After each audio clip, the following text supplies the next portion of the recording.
ਬਾਬਾ ਜੀ ਦੇਖ ਰਹੇ ਹਾਂ ਕਿ ਤੁਸੀਂ ਇਸ ਉਮਰ ਦੇ ਵਿੱਚ ਰੇਹੜੀ ਚਲਾ ਰਹੇ ਹੋ, ਬੜੀ ਮੁਸ਼ਕਲ ਲਾ ਰਹੇ ਹੋ। पेट भी भरना जी, जमीन साढ़े को नहीं जी। 750 मिलता, 2 महीने भी लग जाते जी।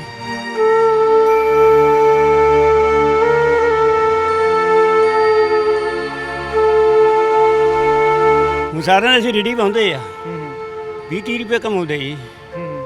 ਅੱਜ ਕੱਲ੍ਹ ਕਬੀਲਦਾਰੀ में सब लगने ਦੇ ਕਿਆ ਹੁੰਦੇ ਜੀ।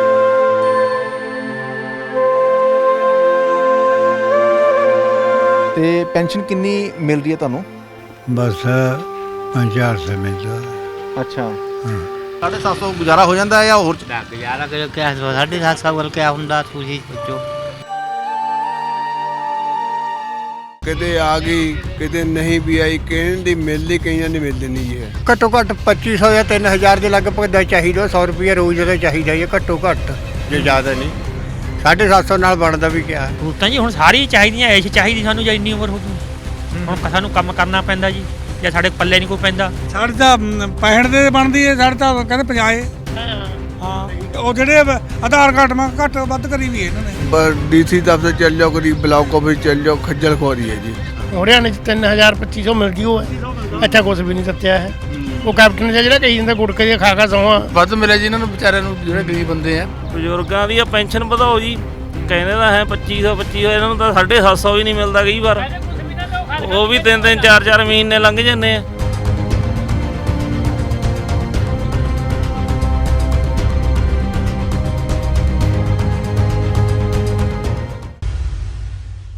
ਸਤਿ ਸ਼੍ਰੀ ਅਕਾਲ, ਮੈਂ ਅਮਨ ਮੋਹਨ ਮੋਹਜਾਲ। ਅੱਜ ਅਸੀਂ ਪੰਜਾਬ ਦੇ ਇੱਕ ਬਹੁਤ ਹੀ ਅਹਿਮ ਮਸਲੇ ਦੇ ਉੱਤੇ ਚਰਚਾ ਕਰਾਂਗੇ। ਪੰਜਾਬ ਸਰਕਾਰ ਨੇ ਬਜ਼ੁਰਗਾਂ ਨੂੰ ਦਿੱਤੀ ਪੈਨਸ਼ਨ ਜਾਂ ਦਿੱਤੀ ਟੈਨਸ਼ਨ?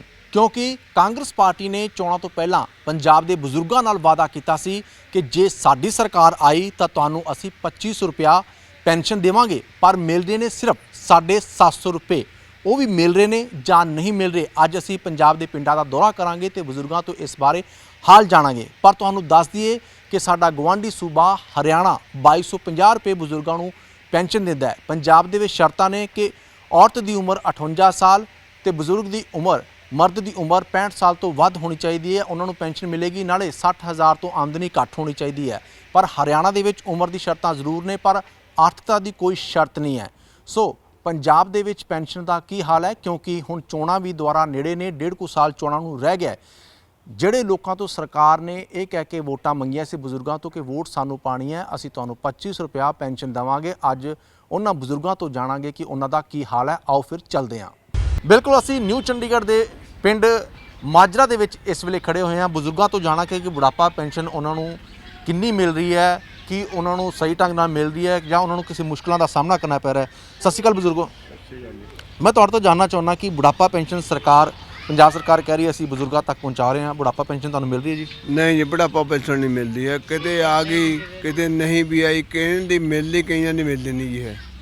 ਇਹ ਕੀ ਕਾਰਨ ਹੈਗਾ ਕਿ ਕਦੇ ਆ ਜਾਂਦੀ, ਕਦੇ ਨਹੀਂ ਆਉਂਦੀ, ਤੇ ਕਈਆਂ ਦੀ ਮਿਲ ਰਹੀ ਤੇ ਕਈਆਂ ਦੀ ਨਹੀਂ ਮਿਲ ਰਹੀ? ਕੀ ਕਿੱਥੇ ਕਮੀ ਨਜ਼ਰ ਆ ਰਹੀ ਤੁਹਾਨੂੰ? ਇਹਦਾ ਕਮੀ ਹੁਣ ਗੌਰਮੈਂਟਾਂ ਦੀ ਕਮੀ ਹੈ ਜੀ, ਮਹਿਕਮੇ ਦੀਆਂ ਕਮੀਆਂ ਜਿਹੜੇ ਨਹੀਂ ਮਿਲਦੀਆਂ ਜੀ।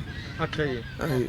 ਤੇ ਤੁਹਾਨੂੰ ਕੀ ਲੱਗਦਾ ਕਿ ਜਿਵੇਂ ਸਰਕਾਰ ਨੇ ਚੋਣਾਂ ਤੋਂ ਪਹਿਲਾਂ ਕਿਹਾ ਸੀਗਾ ਕਿ ਸਾਡੀ ਸਰਕਾਰ ਆਈ ਤੇ ਅਸੀਂ ਬੁਢਾਪਾ ਪੈਨਸ਼ਨ ਇੱਥੇ ਡਬਲ ਕਰ ਦਾਂਗੇ, 2200 ਤੋਂ ਉੱਤੇ ਜਿਹੜੀ ਬੁਢਾਪਾ ਪੈਨਸ਼ਨ ਮਿਲਿਆ ਕਰੇਗੀ, ਤੇ ਹੁਣ ਕਿੰਨੀ ਮਿਲ ਰਹੀ ਹੈ? ਇਹ ਜੀ ਜਿਹੜਾ ਬੁਢਾਪਾ ਪੈਨਸ਼ਨ ਹੈ ਟੋਟਲ ਸਾਰਿਆਂ ਨੂੰ ਨਹੀਂ ਮਿਲਦੀ ਹੈ। ਇਹ ਕੁਛ % ਮਿਲਦੀ ਹੈ 700 ਰੁਪਈਆ, 750 ਰੁਪਈਆ। ਉਹ ਵੀ ਕਈਆਂ ਨੂੰ ਮਿਲਦੀ, ਕਈਆਂ ਨੂੰ ਮਿਲਦੀ ਨਹੀਂ। ਬਾਕੀ ਜਿਹੜੇ ਸਰਕਾਰ ਨੇ ਵਾਅਦੇ ਕਰੇ ਤੇ ਉਹ ਕੋਈ ਵੀ ਪੂਰਾ ਨਹੀਂ ਕਰਿਆ ਜੀ। ਕੋਈ ਵਾਅਦਾ ਪੂਰਾ ਨਹੀਂ ਕਰਿਆ, ਨਾ ਨੌਜਵਾਨਾਂ ਨੂੰ ਨੌਕਰੀ, ਨਾ ਇਹਦੇ ਮੋਬਾਈਲ ਫੋਨ, ਨਾ ਕੋਈ ਹੋਰ ਕੋਈ ਵਾਅਦਾ ਪੂਰਾ ਨਹੀਂ ਹੋਇਆ। ਠੀਕ ਹੈ। ਤੇ ਬੁਢਾਪਾ ਪੈਨਸ਼ਨ ਜਿਹੜੀ 750 ਰੁਪਏ ਤੁਸੀਂ ਕਹਿ ਰਹੇ ਹੋ ਮਿਲ ਰਹੀ ਹੈ, ਉਹ ਆਸਾਨੀ ਨਾਲ ਖਾਤੇ 'ਚ ਆ ਜਾਂਦੀ ਹੈ ਜਾਂ ਉਹਦੇ ਲਈ ਵੀ ਗੇੜੇ ਲਾਉਣੇ ਪੈਂਦੇ ਨੇ? ਕਦੀ ਆਪਣਾ ਡੀਸੀ ਦਫ਼ਤਰ ਚੱਲ ਜਾਓ, ਕਦੀ ਬਲਾਕ ਆਫਿਸ ਚੱਲ ਜਾਓ, ਖੱਜਲ ਖੁਆਰੀ ਹੈ ਜੀ। ਖੱਜਲ ਖੁਆਰੀ ਹੈ ਜੀ। ਖੱਜਲ ਖੁਆਰੀ ਹੈ ਜੀ। ਹਾਂ ਠੀਕ ਹੈ। ਤੁਹਾਡੀ ਕਿੰਨੀ ਉਮਰ ਹੈ ਜੀ? ਮੇਰੀ 73 ਸਾਲ ਉਮਰ। ਕਾਫੀ ਜ਼ਿੰਦਗੀ ਦਾ ਤਜਰਬਾ ਹੈ ਤੁਹਾਡੇ ਕੋਲੇ। ਤੇ ਬੁਢਾਪਾ ਪੈਨਸ਼ਨ, ਮੈਂ ਇਸ ਕਰਕੇ ਇਸ ਸਟੋਰੀ ਕਵਰੇਜ ਕਰ ਰਿਹਾ ਕਿਉਂਕਿ ਜਿਹੜੇ ਬਜ਼ੁਰਗ ਹੈਗੇ ਨੇ ਉਹਨਾਂ ਕੋਲ ਲੰਮਾ ਜ਼ਿੰਦਗੀ ਦਾ ਤਜਰਬਾ ਹੁੰਦਾ, ਸਾਰੀ ਜ਼ਿੰਦਗੀ ਮਿਹਨਤ ਕਰਦੇ ਨੇ, ਸਮਾਜ ਦੇ ਵਿੱਚ ਯੋਗਦਾਨ ਬਣਦਾ ਪਾਉਂਦੇ ਨੇ, ਤੇ ਅਖੀਰ ਦੇ ਵਿੱਚ ਹੁੰਦਾ ਕਿ ਸਰਕਾਰਾਂ ਦੀ ਡਿਊਟੀ ਬਣ ਜਾਂਦੀ ਹੈ, ਪਰਿਵਾਰਾਂ ਦੀ, ਸਮਾਜ ਦੀ ਡਿਊਟੀ ਬਣ ਜਾਂਦੀ ਬਜ਼ੁਰਗਾਂ ਨੂੰ ਸਾਂਭਣਾ। 73 ਸਾਲ ਤੁਹਾਡੀ ਉਮਰ ਹੈਗੀ ਹੈ ਤੇ ਬੁਢਾਪਾ ਪੈਨਸ਼ਨ ਸਰਕਾਰ ਕਹਿ ਰਹੀ ਅਸੀਂ ਖਾਤਿਆਂ ਦੇ ਵਿੱਚ ਪਾ ਰਹੇ ਹਾਂ, ਆ ਰਹੇ ਪੈਸੇ ਖਾਤਿਆਂ 'ਚ? ਮੇਰੀ ਤਾਂ ਮੈਨੂੰ ਤਾਂ ਲੱਗ ਨਹੀਂ ਗਈ ਪੈਨਸ਼ਨ। ਅੱਛਾ ਜੀ, ਮੈਂ ਆਰਮੀ ਦੀ ਨੌਕਰੀ ਕਰੀ। ਅੱਛਾ ਜੀ, ਹਾਂਜੀ। ਤੁਸੀਂ ਫੌਜ ਦੀ ਨੌਕਰੀ ਕੀਤੀ ਹੋਈ ਹੈ। ਤੇ ਉੱਦਾਂ ਜਿਹੜੇ ਸਰਕਾਰ ਦੇ ਵਾਅਦੇ ਤੁਸੀਂ ਕਿਵੇਂ ਦੇਖਦੇ ਹੋ ਕਿ ਕੈਪਟਨ ਸਾਹਿਬ ਨੇ ਕਿਹਾ ਸੀਗਾ ਕਿ ਸਾਡੀ ਸਰਕਾਰ ਆਏਗੀ ਤੇ ਬੁਢਾਪਾ ਪੈਨਸ਼ਨ ਅਸੀਂ ਕਵਰ ਦੁੱਗਣੀ ਕਰ ਦਿਆਂਗੇ ਤੇ 2200 ਤੋਂ ਉੱਤੇ ਬੁਢਾਪਾ ਪੈਨਸ਼ਨ ਮਿਲੇਗੀ। ਦੇਖੋ ਜੀ, ਦੂਜੇ ਲੋਕਾਂ ਦੇ ਹੀ ਸੁਣਦੇ ਵੀ ਪਹਿਲਾਂ ਉਹਨਾਂ ਨੇ ਕਿਹਾ ਵੀ 1500, ਫਿਰ ਕਹਿੰਦੇ 2200, ਪਹਿਲਾਂ 500 ਮਿਲਦੀ ਸੀ। ਜਦੋਂ ਇਲੈਕਸ਼ਨ ਹੋ ਗਏ ਨੇ 250 ਰੁਪਇਆ ਵਧਾਤਾ। उसके बाद कोई पैसा नहीं है। ਉਸ ਤੋਂ ਬਾਅਦ ਕੋਈ ਪੈਸਾ ਨਹੀਂ ਆਇਆ। ਹੁਣ 750 ਮਿਲਦੀ ਹੈ, ਮੈਨੂੰ ਮਿਲਦੀ ਹੈ। ਅੱਛਾ, ਤੁਹਾਨੂੰ 750 ਪੈਨਸ਼ਨ ਮਿਲ ਰਹੀ ਹੈ ਜੀ। ਤੁਹਾਡੀ ਉਮਰ ਕਿੰਨੀ ਹੈ ਜੀ? ਮੈਨੂੰ 74ਵਾਂ ਸਾਲ ਲੱਗਿਆ ਹੋਇਆ ਜੀ। ਅੱਛਾ ਅੱਛਾ, ਤੇ ਤੁਹਾਡੀ ਪਤਨੀ ਨੂੰ ਵੀ ਮਿਲ ਰਹੀ ਹੈ ਪੈਨਸ਼ਨ? ਹਾਂਜੀ, ਉਹਨੂੰ ਵੀ ਮਿਲਦੀ ਹੈ 750 ਰੁਪਇਆ। ਹਾਂਜੀ। ਹਰ ਮਹੀਨੇ ਖਾਤੇ ਵਿੱਚ ਆ ਜਾਂਦਾ ਪੈਸਾ ਜੀ? ਹਾਂਜੀ, ਖਾਤੇ 'ਚ ਆ ਜਾਂਦੇ। ਆਹੀ ਬੈਂਕ ਕਵਰੀ ਕਾਰਪੋਰੇਸ਼ਨ ਇਹਦੇ ਵਿੱਚ ਆ ਜਾਂਦੇ। ਠੀਕ ਹੈ। ਹਾਂਜੀ। ਤੇ ਜਿੱਦਾਂ ਸਰਕਾਰ ਨੇ ਕਿਹਾ ਸੀ ਪੈਨਸ਼ਨ ਅਸੀਂ ਡਬਲ ਕਰ ਦਿਆਂਗੇ, ਸਾਡੀ ਸਰਕਾਰ ਆਉਣ ਦਿਓ, ਉਹਨਾਂ ਦੀ ਸਰਕਾਰ ਆਵੇਗੀ ਕੈਪਟਨ ਸਾਹਿਬ ਜੀ ਦੀ। ਲਾਰੇ ਲੱਪੇ ਹਰੇਕ ਹੀ ਲਾਉਂਦਾ ਹੈਗਾ। ਹਾਲੇ 2 ਸਾਲ ਪਏ ਆ, ਉਹਨਾਂ ਦੇ ਕਿਆ ਪਤਾ ਜਾਣ ਲੱਗੇ ਕਰ ਦੇਣ ਜਾਂ ਨਾ ਕਰ ਦੇਣ। ਹਾਂ, 250 ਰੁਪਏ ਨੂੰ ਉਹਨਾਂ ਨੇ ਕਿਹਾ ਤਾਂ ਵਧਾਉਣ ਨੂੰ 250 ਉਹਨਾਂ ਨੇ ਵਧਾ ਦਿੱਤਾ। ਹੋਰ ਕਿਆ ਪਤਾ ਵੀ ਕਿਆ ਕਰੇ ਨਾ ਕਿਆ ਕਰੇ, ਸਿੱਧਾ ਸਰਕਾਰ ਦੇ ਕੰਮ ਸਰਕਾਰ ਜਾਣੇ। ਠੀਕ ਹੈ। ਹਾਂਜੀ। ਵੈਸੇ ਤੁਹਾਡਾ ਤਜਰਬਾ ਕੀ ਕਹਿੰਦਾ ਹੈ ਕਿ ਬੁਢਾਪਾ ਪੈਨਸ਼ਨ ਘੱਟੋ ਘੱਟ ਕਿੰਨੀ ਹੋਣੀ ਚਾਹੀਦੀ ਹੈ ਕਿ ਬਜ਼ੁਰਗਾਂ ਨੂੰ ਉਹਨਾਂ ਦੀ ਕੋਈ ਦਵਾਈ ਲੈਣੀ ਹੈ, ਕੋਈ ਕੱਪੜਾ ਲੀੜਾ ਲੈਣਾ ਹੈ, ਕਿਸੇ ਉੱਤੇ ਡਿਪੈਂਡ ਨਾ ਹੋਣਾ ਪਏ? ਕਿੰਨੀ ਕੁ ਸਰਕਾਰ ਨੂੰ ਬੁਢਾਪਾ ਪੈਨਸ਼ਨ ਕਰਨੀ ਚਾਹੀਦੀ ਹੈ? ਘੱਟੋ ਘੱਟ 2500 ਜਾਂ 3000 ਦੇ ਲਗਭਗ ਦਾ ਚਾਹੀਦਾ। 100 ਰੁਪਏ ਰੋਜ਼ ਦਾ ਚਾਹੀਦਾ ਹੈ ਘੱਟੋ ਘੱਟ, ਜੇ ਜ਼ਿਆਦਾ ਨਹੀਂ। 750 ਨਾਲ ਬਣਦਾ ਵੀ ਕਿਆ ਹੈ ਅੱਜ ਕੱਲ੍ਹ ਦੀ ਮਹਿੰਗਾਈ 'ਚ। ਹਾਂਜੀ। ਤੇ ਸਰਕਾਰਾਂ ਨੇ ਜਿਹੜੇ ਵਾਅਦੇ ਕੀਤੇ ਸੀ, ਜਿਵੇਂ ਹੋਰ ਵੀ ਨੌਜਵਾਨਾਂ ਨੂੰ ਨੌਕਰੀਆਂ ਦੇਵਾਂਗੇ ਪਿੰਡਾਂ ਦੇ ਵਿੱਚ, ਪਰਿਵਾਰਾਂ ਦੇ ਵਿੱਚ ਨੌਕਰੀਆਂ ਮਿਲੀਆਂ ਇਸ ਪਿੰਡਾਂ ਦੇ ਵਿੱਚ? ਖੈਰ ਜੀ, ਅਖਬਾਰਾਂ ਵਿੱਚ ਆਉਂਦਾ ਹੈ, ਇੱਥੇ ਮਿਲੀ ਮੁਲੀ ਕਿਸੇ ਨੂੰ ਨਹੀਂ ਹਲੀ। ਅਖਬਾਰਾਂ 'ਚ ਆਈ ਜਾਂਦਾ ਵੀ ਅਸੀਂ ਨੌਕਰੀਆਂ ਦੇ ਰਹੇ ਹਾਂ। ਹੁਣ ਵੀ ਆਇਆ ਹੋਇਆ ਅਖਬਾਰ 'ਚ ਵੀ 50 ਲੱਖ ਨਰਸਾਂ ਦੀ ਭਰਨੀ ਹੈ, 50 ਲੱਖ ਹੋਰ ਭਰਨੀ ਜਿਹੜੇ ਉਹਨਾਂ ਦੀ ਜਗ੍ਹਾ 'ਤੇ ਜਾ ਰਹੇ ਹੈ। ਯਾਰ ਭਰੇ ਜਾਣਗੇ ਜਾਂ ਦੇਖੀ ਜਾਊਗੀ। ਵਾਅਦੇ ਤਾਂ ਸਰਕਾਰਾਂ ਬਥੇਰੀਆਂ ਕਰਦੀਆਂ। ਹਾਂਜੀ। ਕੈਪਟਨ ਸਰਕਾਰ ਨੂੰ ਕੋਈ ਅਪੀਲ ਕਰਨਾ ਚਾਹੋਗੇ ਤੁਸੀਂ? ਕੈਪਟਨ ਸਰਕਾਰ ਨੂੰ ਤਾਂ ਇਹੀ ਅਪੀਲ ਹੈ ਜੀ ਵੀ ਜ਼ਿਮੀਂਦਾਰਾਂ ਦਾ ਜਿਹੜਾ ਹੁਣ ਇਹ ਚੱਲ ਰਿਹਾ ਹੈਗਾ ਮਸਲਾ, ਇਹਦੇ ਨਾਲ ਆਪਣਾ ਹਮਦਰਦੀ ਕਰਨ, ਜ਼ਿਮੀਂਦਾਰਾਂ ਕਨੀ ਦੇਖਣ। ਕਾਰਪੋਰੇਟ ਰੇਟ ਘਰਾਣਿਆਂ ਕੋਲ ਨਾ ਵਿਕੇ ਅਸੀਂ। ਹਾਂਜੀ। ਮਤਲਬ ਜਿਹੜਾ ਕਿਸਾਨੀ ਅੰਦੋਲਨ ਚੱਲ ਰਿਹਾ ਹਾਂਜੀ, ਸਰਕਾਰ ਉਸ ਹਾਂਜੀ, ਦੇ ਵਿੱਚ ਨਾਲ ਖੜੀ ਹੋਏ, ਤੇ ਹਾਂਜੀ, ਮੋਦੀ ਹਾਂਜੀ। ਸਰਕਾਰ ਤੁਹਾਨੂੰ ਜੋ ਲੱਗ ਰਿਹਾ ਹੈ ਕਿ ਕਹਿ ਰਹੀ ਹੈ ਇਹ ਗੱਲ ਕਿ ਤਾਂ ਕਿਸਾਨਾਂ ਦੇ ਝੋਲੀਆਂ ਇਹ ਗੱਲ ਪੈਸਿਆਂ ਨਾਲ ਤਾਂ ਭਰ ਦਾਂਗੇ ਅਸੀਂ। ਮੋਦੀ ਸਰਕਾਰ ਨੇ ਇੱਕ ਬੱਲਵਾਂ ਦੀ ਸਕੀਮ ਤੋਰੀ ਸੀ ਡਾਕਖਾਨੇ ਦੇ ਵਿੱਚ, ਉਹ ਵੀ ਬੰਦ ਹੋ ਗਈ। ਹੁਣ 2000 ਆਉਂਦਾ ਤਾਂ ਜਿਹੜਾ ਉਹ ਵੀ ਬੰਦ ਹੋ ਗਿਆ ਕਾਪੀਆਂ ਦੇ ਵਿੱਚ, ਜਿਹੜਾ 2000 ਜ਼ਿਮੀਂਦਾਰਾਂ ਨੂੰ ਦੇਣ ਲੱਗੇ ਤੇ ਉਹ ਅੱਗੇ ਹੁਣ ਕਿਆ ਪਤਾ ਵੀ ਕਿਆ ਕਿਆ ਆਉਣ ਕਿਆ ਕਿਆ ਨਹੀਂ। ਜਿਹੜਾ ਹੁਣ ਇਹ ਵੀ ਕਹਿ ਰਹੇ ਆ ਵੀ ਸਰਕਾਰੀ ਰੇਟ ਰਹਿਣਗੇ, ਮੰਡੀਆਂ ਨਹੀਂ ਟੁੱਟਣਗੀਆਂ। ਨਹੀਂ ਟੁੱਟਣਗੀਆਂ, ਠੀਕ ਹੈ, ਸਰਕਾਰੀ ਰੇਟ ਰਹਿਣਗੇ। ਉਹ ਆਪਣਾ ਲਿਖਤੀ ਬਿਆਨ ਦੇ ਵਿੱਚ ਲਿਖ ਦੇਣ ਜਿਹੜਾ ਮਤਾ ਪਾਸ ਕਰਿਆ। ਮੂੰਹ ਜ਼ਬਾਨੀ ਕੌਣ ਜਾਣਦਾ ਗੱਲਾਂ ਨੂੰ। ਜੀ ਜੀ ਜੀ, ਬਸ ਫਿਰ ਬਿਲਕੁਲ। ਤੇ ਜਿਸ ਹਿਸਾਬ ਨਾਲ ਬਜ਼ੁਰਗਾਂ ਨੂੰ ਹੋਰ ਵੀ ਕਈ ਮੁਸ਼ਕਲਾਂ ਦਾ ਸਾਹਮਣਾ ਕਰਨਾ ਪੈਂਦਾ ਹਸਪਤਾਲਾਂ ਦੇ ਵਿੱਚ ਜਾ ਕੇ, ਬੱਸਾਂ ਟ੍ਰੇਨਾਂ ਦੇ ਗੱਡੀਆਂ ਦੇ ਵਿੱਚ ਜਾ ਕੇ, ਤੇ ਕੀ ਵੱਡੀਆਂ ਮੁਸ਼ਕਲਾਂ ਤੁਹਾਨੂੰ ਦਰਪੇਸ਼ ਆ ਰਹੀਆਂ? ਨਾ ਇਹੋ ਜਿਹਾ ਤਾਂ ਕੋਈ ਨਹੀਂ ਹੁੰਦਾ। ਤਕਰੀਬਨ ਹੁਣ ਹਰ ਇੱਕ ਦੇ ਕੋਲ ਆਪਣਾ ਵਹੀਕਲ ਹੈ, ਕੋਈ ਨਾ ਕੋਈ ਹੀਲਾ ਹੈ ਹੀ ਹੈ। ਹਾਂਜੀ। ਸਤਿ ਸ਼੍ਰੀ ਅਕਾਲ ਜੀ, ਤੁਹਾਡਾ ਕੀ ਨਾਮ ਜੀ? बलवीर सिंह। ਤੁਹਾਨੂੰ ਪੈਨਸ਼ਨ ਮਿਲ ਰਹੀ ਹੈ ਜੀ? हाँ जी। ਕਿੰਨੀ ਪੈਨਸ਼ਨ ਹੁੰਦੀ ਹੈ ਤੁਹਾਡੇ? साड़ी तो ज़्यादा है, गवर्नमेंट सर्विस। ਅੱਛਾ, ਗਵਰਨਮੈਂਟ ਸਰਵਿਸ ਤੁਸੀਂ ਪੁਰਾਣੇ ਲੱਗੇ ਹੋਣੇ, ਅੱਜ ਕੱਲ੍ਹ ਤਾਂ ਉਹ ਵੀ ਬੰਦ ਕਰ ਦਿੱਤੀ ਇਹਨਾਂ ਨੇ। हाँ, ਅਸੀਂ ਤਾਂ ਪੁਰਾਣੇ ਆ। ਠੀਕ ਹੈ। ਤੇ ਕੀ ਸਰਕਾਰਾਂ ਨੂੰ ਅਪੀਲ ਕਰੋਗੇ? ਅਸੀਂ ਤਾਂ ਇਹਦੇ ਬਾਰੇ ਕਹਿੰਦੇ, ਟੋਬੇ ਬਾਰੇ, ਆ ਗੰਦ ਬਾਰੇ ਵੀ ਇਹ ਠੀਕ ਕਰਨਾ। ਇੱਥੇ ਗਵਰਨਮੈਂਟ ਕਰਦੀ ਕੁਛ ਨਹੀਂ, ਲਿਖ ਕੇ ਵੀ ਦੇ ਦਿੱਤਾ ਕਈ ਵਾਰ। ਅੱਛਾ, ਲਿਖ ਕੇ ਕਿਹਨੂੰ ਦਿੱਤਾ ਸੀ ਤੁਸੀਂ? ਅਸੀਂ ਇੱਥੇ ਹੈਲਥ ਇਹ ਡਾਕਟਰਾਂ ਨੇ ਦਿਆਦਾ ਬੂਦਗੜ੍ਹ ਹਸਪਤਾਲ 'ਚ ਦੇਖ ਕੇ ਚਲੇ ਜਾਂਦੇ। ਉਹਨਾਂ ਨੇ ਸਾਈਨ ਕਰਵਾ ਵੀ ਸਾਨੂੰ 20-25 ਜਣੇ ਦੇ ਸਾਈਨ ਕਰਵਾ ਕੇ ਦਿਓ, ਅਸੀਂ ਉਹ ਵੀ ਕਰਵਾ ਕੇ ਦੇਤੇ। ਇਹ ਕਈਆਂ ਸਰਪੰਚ ਦੀ ਸਿਫਾਰਿਸ਼ ਵੀ ਹੁੰਦੀ ਹੈ, ਪੰਚ ਕਹਿੰਦੇ ਸਾਨੂੰ ਵੋਟਾਂ ਪਾਓ, ਜਿਹੜਾ ਢੇਰ ਨਹੀਂ ਚੁਕਾਉਂਗੇ, ਉਹਦੇ ਕਰਕੇ ਇਹ ਨਹੀਂ ਚੁੱਕਿਆ ਗਿਆ। ਸਰਪੰਚ ਇੱਥੇ ਕਾਂਗਰਸ ਦੇ ਅਕਾਲੀਆਂ ਦਾ? ਇਹ ਕਾਂਗਰਸ ਦਾ ਹੈ। ਅੱਛਾ, ਕਾਂਗਰਸ ਦੀ ਸਰਕਾਰ ਹੁੰਦੇ ਸੁਣਦੇ ਸਰਪੰਚ ਕਾਂਗਰਸ ਹੁੰਦੇ ਸੁਣਦੇ ਸਫਾਈ ਨਹੀਂ ਹੋ ਰਹੀ ਪਿੰਡ ਦੀ। ਸਫਾਈ ਜਮਾ ਵੀ ਨਹੀਂ ਹੋ ਰਹੀ, ਬਿਲਕੁਲ ਸਫਾਈ ਨਹੀਂ ਹੈ ਇੱਥੇ। ਤੁਹਾਡੇ ਸਾਹਮਣੇ ਪਿਆ ਢੇਰ ਲੱਗੇ ਹੋਏ ਹੈ, ਆ ਗੰਦ ਦੇਖ ਲਓ ਜਿੰਨਾ ਹੈ।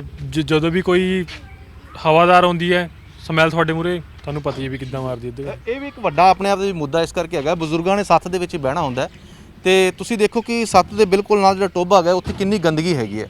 ਮੈਂ ਆਪਣੇ ਕੈਮਰਾਮੈਨ ਨੂੰ ਗੁਜ਼ਾਰਿਸ਼ ਕਰਾਂਗਾ ਕਿ ਇਹ ਤਸਵੀਰਾਂ ਵੀ ਦਿਖਾਣ ਕਿ ਪਿੰਡ ਦੇ ਵਿੱਚ ਕਾਂਗਰਸ ਦਾ ਸਰਪੰਚ ਹੋਵੇ ਤੇ ਸਰਕਾਰ ਵੀ ਇਹਨਾਂ ਦੇ ਪੰਜਾਬ ਦੇ ਵਿੱਚ ਹੋਵੇ, ਤੇ ਉਸ ਦੇ ਬਾਵਜੂਦ ਵੀ ਬਜ਼ੁਰਗਾਂ ਨੂੰ ਇਹ ਜਿਹਾ ਮਾਹੌਲ ਮਿਲਿਆ ਜਿੱਥੇ ਨਾਲ ਗੰਦਗੀ ਦੇ ਢੇਰ ਲੱਗੇ ਹੋਏ ਨੇ, ਬਿਮਾਰੀਆਂ ਫੈਲਣ ਦਾ ਡਰ ਹੁੰਦਾ, ਇੱਥੇ ਬੱਚੇ ਵੀ ਖੇਡਦੇ ਹੁੰਦੇ ਨੇ। ਤੇ ਕਿਉਂ ਨਹੀਂ ਸਫਾਈ ਕੀਤੀ ਜਾ ਰਹੀ? ਜਿਹੜੇ ਵਾਅਦੇ ਕਰਦੀਆਂ ਨੇ ਸਰਕਾਰਾਂ ਕਿ ਅਸੀਂ ਪਿੰਡਾਂ ਨੂੰ ਸਵਰਗ ਬਣਾ ਦਾਂਗੇ, ਇਹ ਸਵਰਗ ਦੀਆਂ ਤਸਵੀਰਾਂ ਤੁਸੀਂ ਦੇਖ ਲਓ ਕਿ ਕਿਸ ਤਰ੍ਹਾਂ ਦਾ ਸਵਰਗ ਹੈ। ਕਿ ਇੱਥੇ ਸਿਆਸਤਦਾਨ ਆ ਕੇ ਖੁਦ ਇਸ ਸਵਰਗ ਵਿੱਚ ਬੈਠ ਸਕਦੇ ਨੇ? ਸਵਾਲ ਤਾਂ ਉਹਨਾਂ ਵਾਸਤੇ ਵੀ ਹੈ ਕਿ ਇਸ ਗੰਦਗੀ ਦੇ ਵਿੱਚ ਜਿਹੜੇ ਆਮ ਜਨਤਾ ਹੈਗੀ ਹੈ ਉਹੀ ਕਿਉਂ ਰਹੇ? ਕਿਉਂ ਨਹੀਂ ਆਪਣੀਆਂ ਜ਼ਿੰਮੇਵਾਰੀਆਂ ਨਿਭਾਉਂਦੇ ਸਿਆਸਤਦਾਨ? ਇਹ ਤਸਵੀਰਾਂ ਤੁਸੀਂ ਮਾਜਰਾ ਪਿੰਡ ਦੀਆਂ ਦੇਖ ਰਹੇ ਹੋ ਨਿਊ ਚੰਡੀਗੜ੍ਹ ਦੀਆਂ। ਸੋ ਇੱਥੇ ਮੋਦੀ ਸਾਹਿਬ ਹੋਰਾਂ ਦਾ ਬੋਰਡ ਵੀ ਲੱਗਿਆ ਹੋਇਆ ਹੈ, ਖੁੱਲੇ ਦੇ ਵਿੱਚ ਸ਼ੌਚ ਮੁਕਤ ਪਿੰਡ।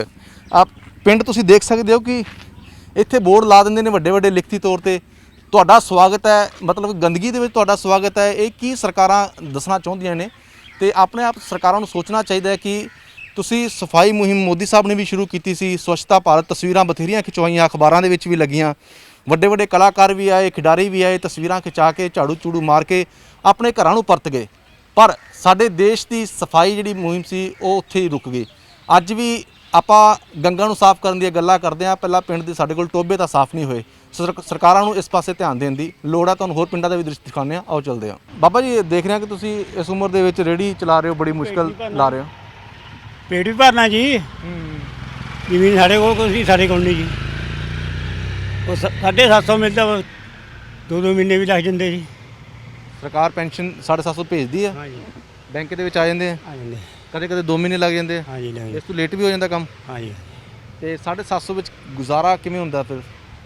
ਉਹ ਫਿਰ IC ਪੇ ਗੁਜ਼ਾਰਾ ਹੁੰਦਾ ਜੀ, ਮਹੀਨੇ ਪਿੱਛੇ ਤੇ ਆਉਂਦੇ, ਉਹ ਘਰਾਂ ਖਰਚਾ ਲੱਗ ਜਾਂਦਾ ਜੀ।